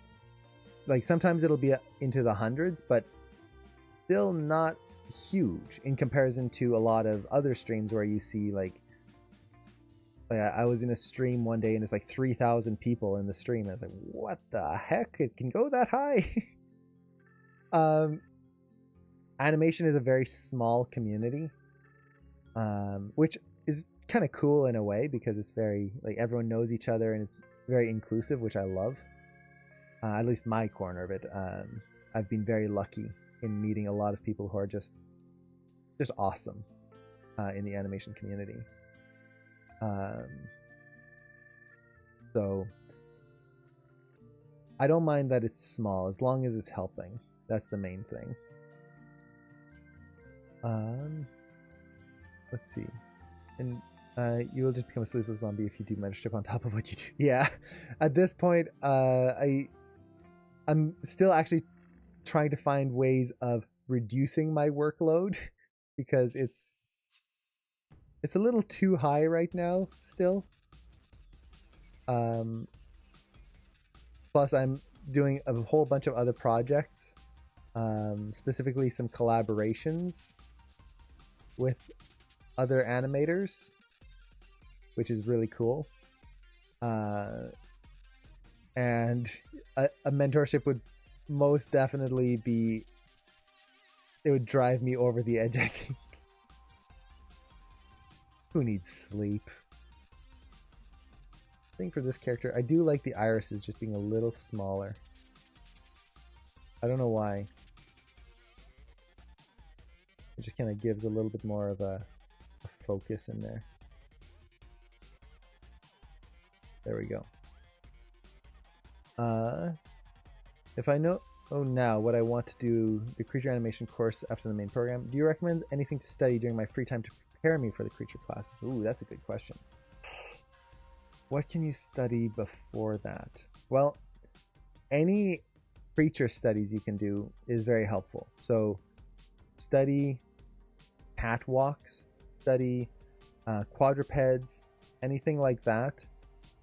Find reference. So if you look at, or just find like a lot of cat videos, lion videos, tiger videos, build a library of resources right away. What you can do is look at what the students are animating in the program right now, and then use that as a base of what you need to find reference for. So if you see that, oh, they're doing a lot of catwalks, well, find some reference for catwalks. If you're seeing a lot of students doing dog walks, well, find reference for dog walks. Things like that. So this way, when you start the program, you're not having to spend time finding all the reference, you just have it. That's a good link right there. Brendan's Body Blog. That's a great site, especially if you're wanting to learn flight. That's really good. He's got a lot of good resources on flying creatures in there.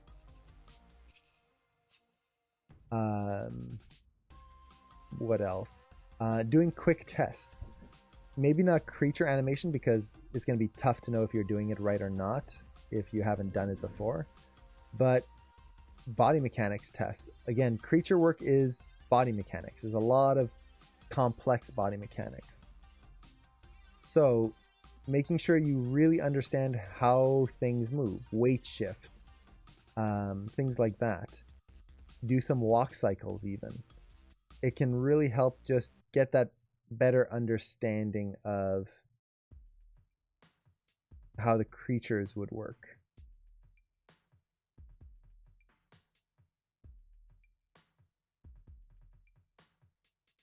I'm trying to get this eye to look a little bit more appealing. Got a wave to it that I'm not a huge fan of. So if I just rotate her head, I should be able to get rid of that a little bit more.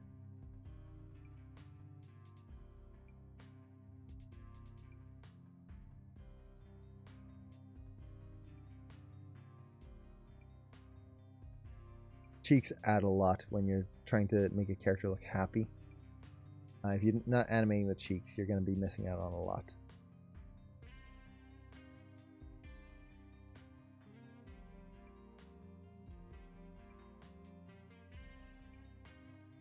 Okay.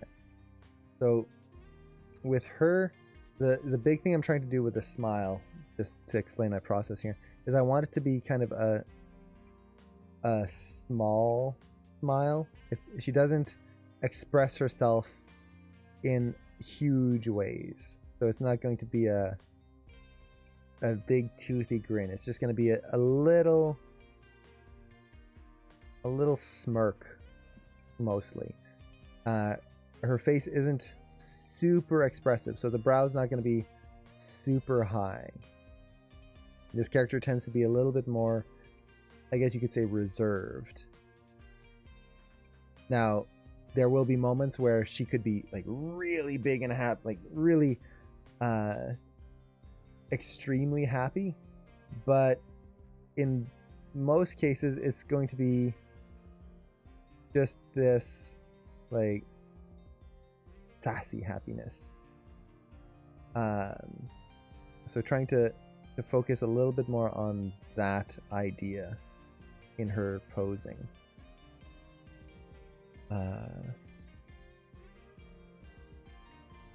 Let's see, something like that for now.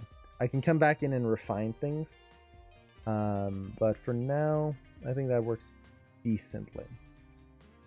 Now we've got that, and actually I think I can raise the head. She kind of seems a little too mischievous there. Let's raise that head. Again, head angle makes a big difference. If she's happy, she should probably raise that head a little bit more, and then let's push the brows a little bit more. There we go. Something like that.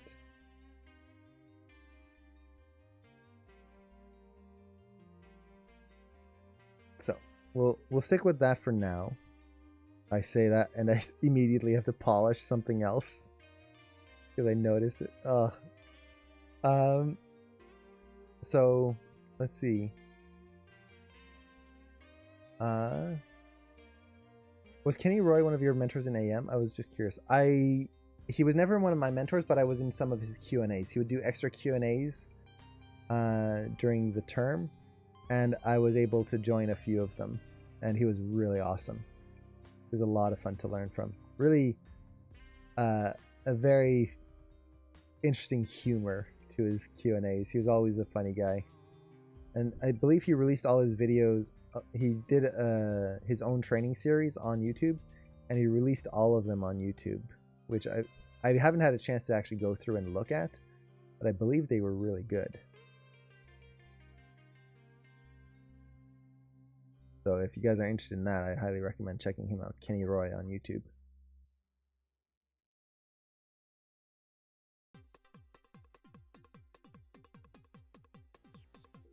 Okay. If I don't move on, I'm gonna just start nitpicking there. Okay. But yeah, he's a good guy. I'm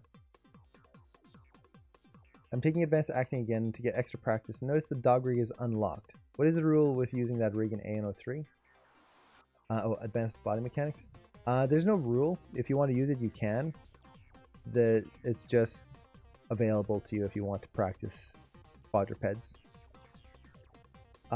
If you're going back into advanced body mechanics, I would recommend avoiding the dog rig. Not because it's like bad, but or anything like that. Quadrupeds are just so different than bipeds. Really get good at biped animation. Oddly enough, the better you are at that, the more you can apply the things from there into a quadruped shot. If you work on a quadruped shot, you can make what am I thinking of? You can take a quadruped shot, and you're going to learn a lot from that as well, but you're going to be starting from not zero, but from basics and trying to learn all of that as well, compared to taking what you already know of body mechanics and improving upon that. Is it bad? Not at all. It's just if you're focused on improving, and especially like retaking the class, really get into that polished state of body mechanics. That would be a much more useful skill to get more practice in than starting some quadruped stuff. Yeah, hopefully that helps. Yeah, his videos are a little dated. He did them a long time ago now, but they are really good. I highly recommend them if you haven't checked them out. So Kenny Roy, and I think someone posted the link. Maybe, I don't know. I thought I had seen it. I might have been a different link. Okay. So this character has a very different kind of happiness to her. She's got the straightforward kind of happiness. The kind of happiness where, let's just go into the smile here. It's big toothy grin. Just pure happy. As big a smile as you can get. So that's going to be the first thing I try to do. And it's going to be weird doing the mouth first, because the first thing that's going to happen is that the eyes are going to make it look very creepy. She's just going to look like she's ready to bite someone. Now, one thing with smiles that a lot of people tend to not do. Let's actually do the brows first, because I don't want her to feel like she's going to bite. So already that makes a big difference. So this smile doesn't feel very genuine. Well, there's a few different reasons for that. One is the cheeks aren't engaged, the eyes aren't engaged to the smile. But the other thing is that the mouth itself is, I just pushed the corners up. That's not what happens when we smile. When we smile, our whole mouth goes up, not just the corner. So if I do this, that top lip, it's shrinking, that space between the nose and the lip. So if I make her smile, I need to do this. And you can see the difference that makes. Suddenly, we feel that tension in the mouth, that extra bit of the smile. Additionally, when we smile, it's not always symmetrical. You'll notice that I tend to, as I'm talking, I tend to favor my left side of the mouth. So I might kind of exaggerate that a little bit and just kind of push the angle of the mouth, like so. And you can see how that just makes it a little bit more appealing. It's not just this straight symmetrical Joker smile anymore. Now, what else can we do? Well, the next thing is, from the side view, when we smile, our lips don't just separate and go straight up. They get pulled against the teeth. That is not happening right here. Look at the gap between the teeth here. So there's a couple of things I can do. The first one is I'm going to roll the lips. So as we smile, our lips tend to tighten, which means that they thin out a little bit. So I'm just going to take this and go too far, like that. So you can see how that top lip, especially, by making it thinner, it makes it feel like there's this stretching happening across the lip. It creates this feeling of mass to the mouth. The next thing is take the actual lips and push them back.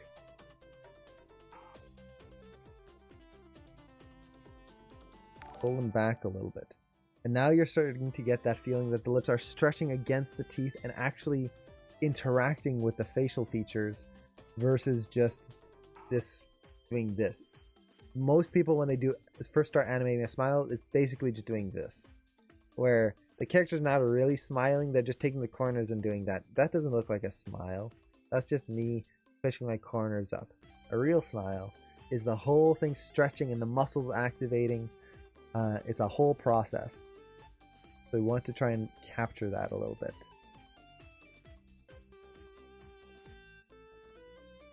And then let's kind of round out the shapes here. Usually the top lip is pretty straight. The bottom lip gets the round form to it.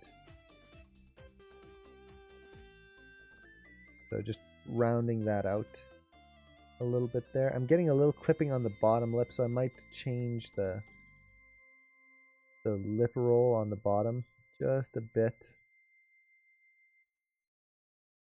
Let's zero that out, see what we get. I think it's this control here.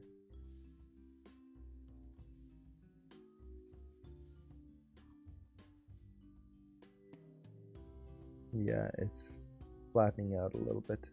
That's fine. I can always tweak that later. Okay. So, big cheesy smile. This character, when she's happy, she's happy. There is no would be the right word? There's no filter here. She's not trying to hide her emotions. She's actually just a really happy person. Okay.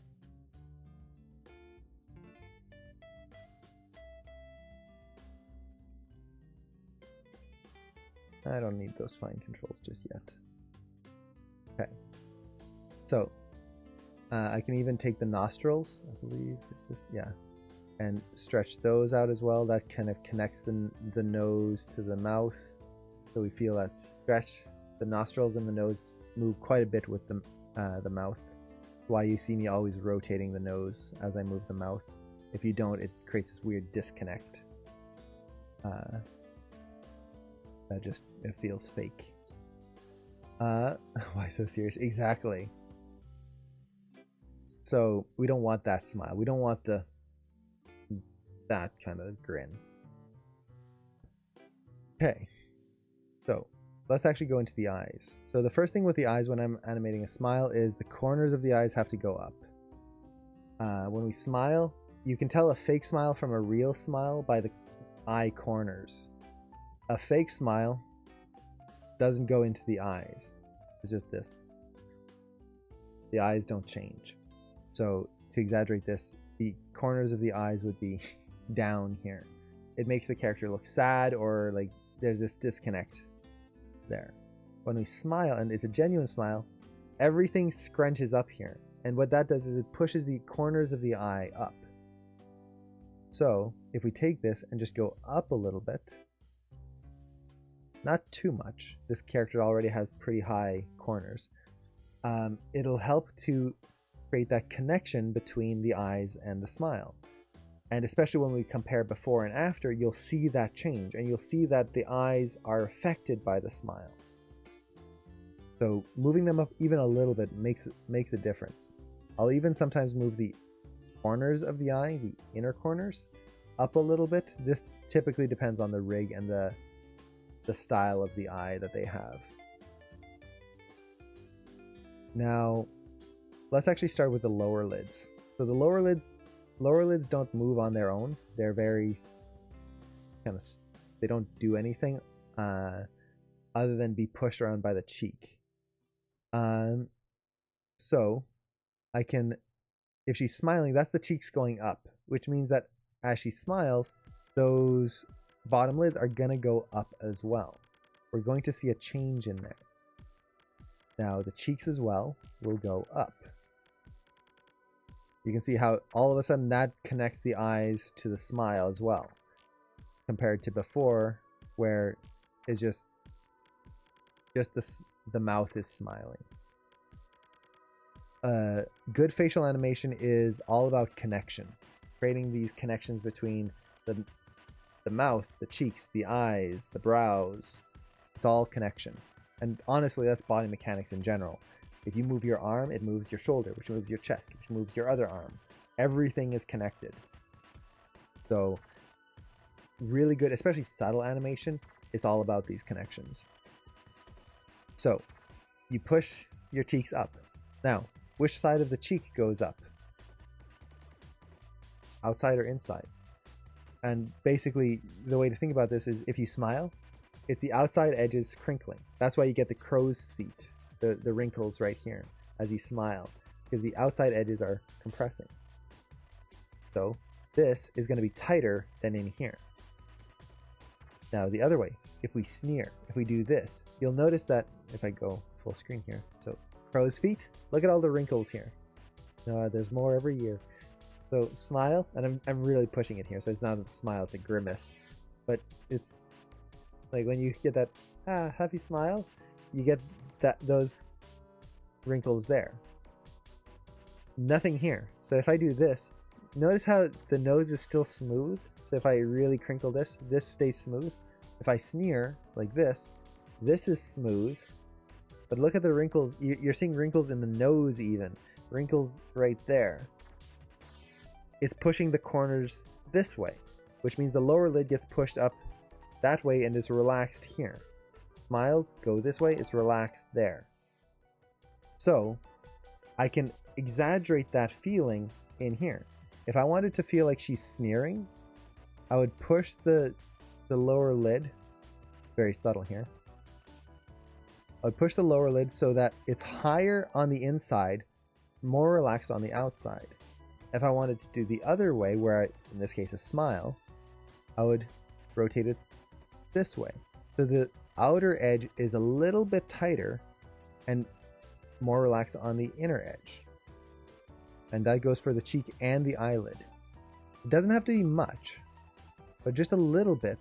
So for example here, if I just rotate this, you can see this would be a sneer where we get that lower bump there and it's smoother on the outside.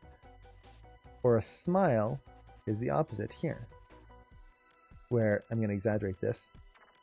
You get that shape, that little bump of the cheek and the relaxed edge on the center. Oh, take care, Johan. Have a great night. Yes, get some rest, sleep. So I can really push this if I wanted to. And let's actually just try pushing this up quite high here, just to see what we get.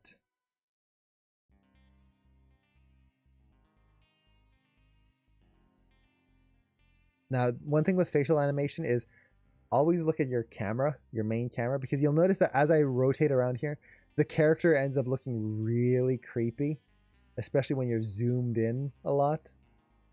That's normal. Really focus on what they look like on the main view. That's going to be the most important thing. Okay, so we've got the lower lid. So we've got mouth, nose, cheeks, lower lid.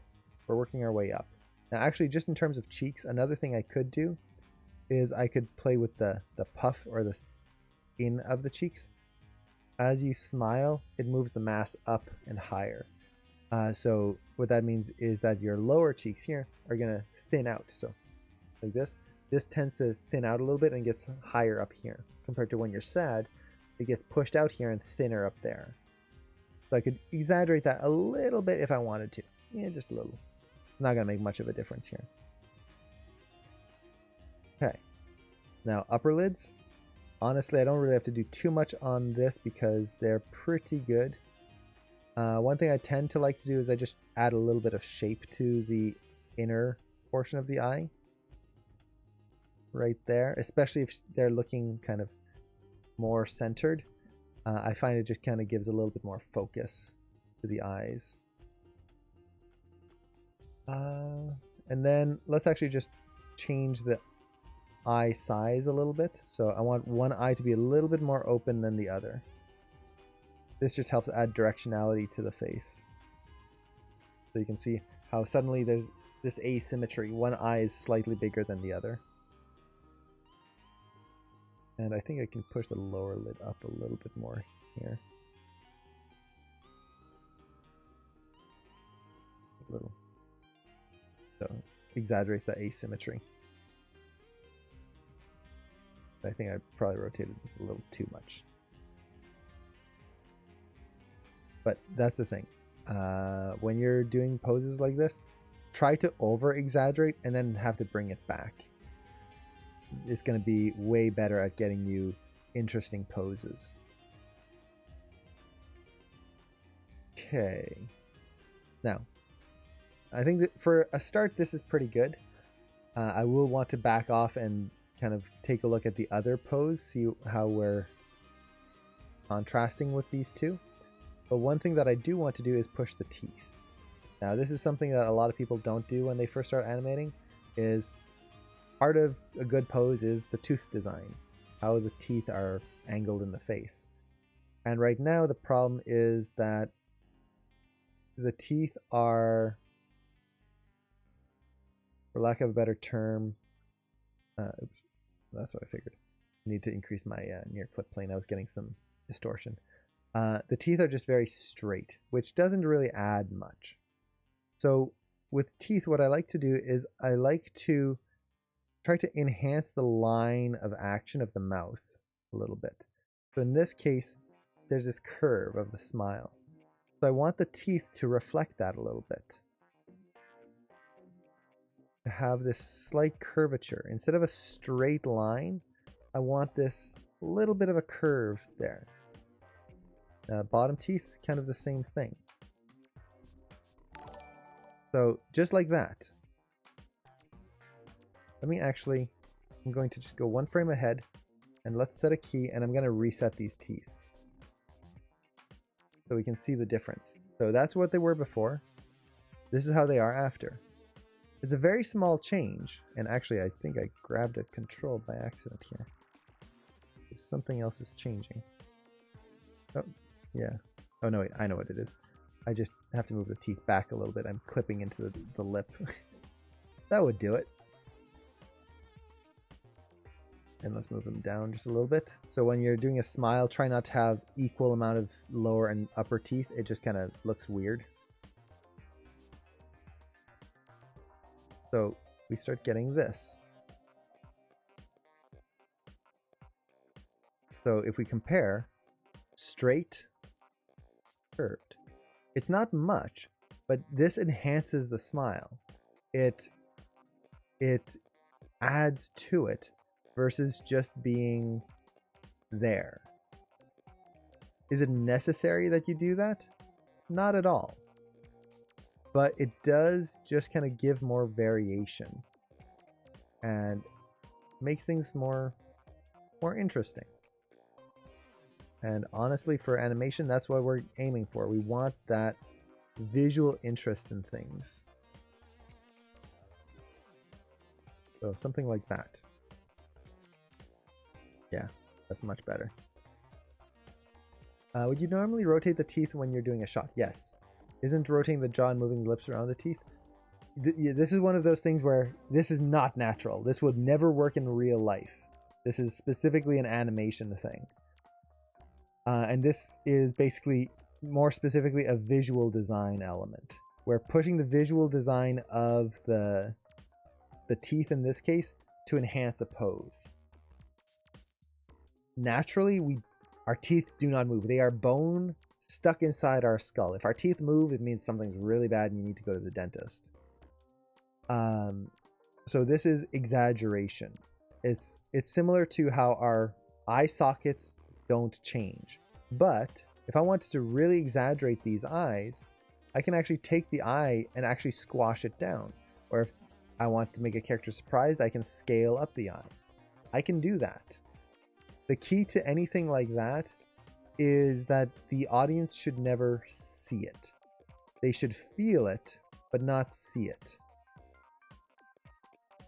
So when you're moving the teeth, as long as the audience never sees that the teeth are moving, you're totally fine. As soon as someone sees, oh wait, the teeth are shifting here. Oh, no. You need to fix that.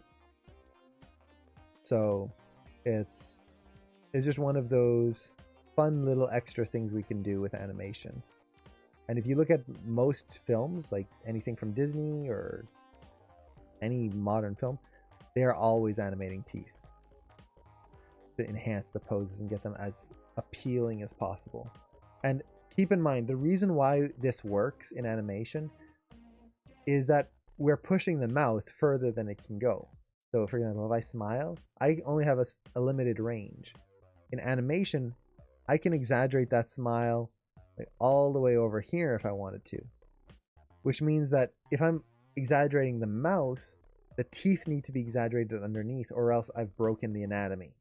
So I'm breaking the anatomy either way, we just get a different result.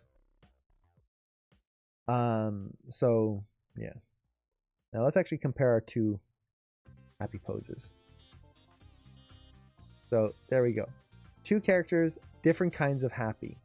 One's the big toothy grin, the other is more of a just like, let's actually change the head angle a little bit more there. There we go. Get more contrast. So we get two different kinds of happy. They're still happy, but now if I was working on a project with a group of people, I can show this to them and go, okay, see, when one person gets happy, they light up and everything gets really big. When the other person gets happy, it's more self-contained. It's a personal smile, I guess you could say. And this is really good when you're working on a collaboration, or even when you're trying to push your own shots, do some tests like this. Do a few different versions of a smile and see which one feels better for this character. You can get a lot of interesting variation with this kind of stuff. So I highly recommend it.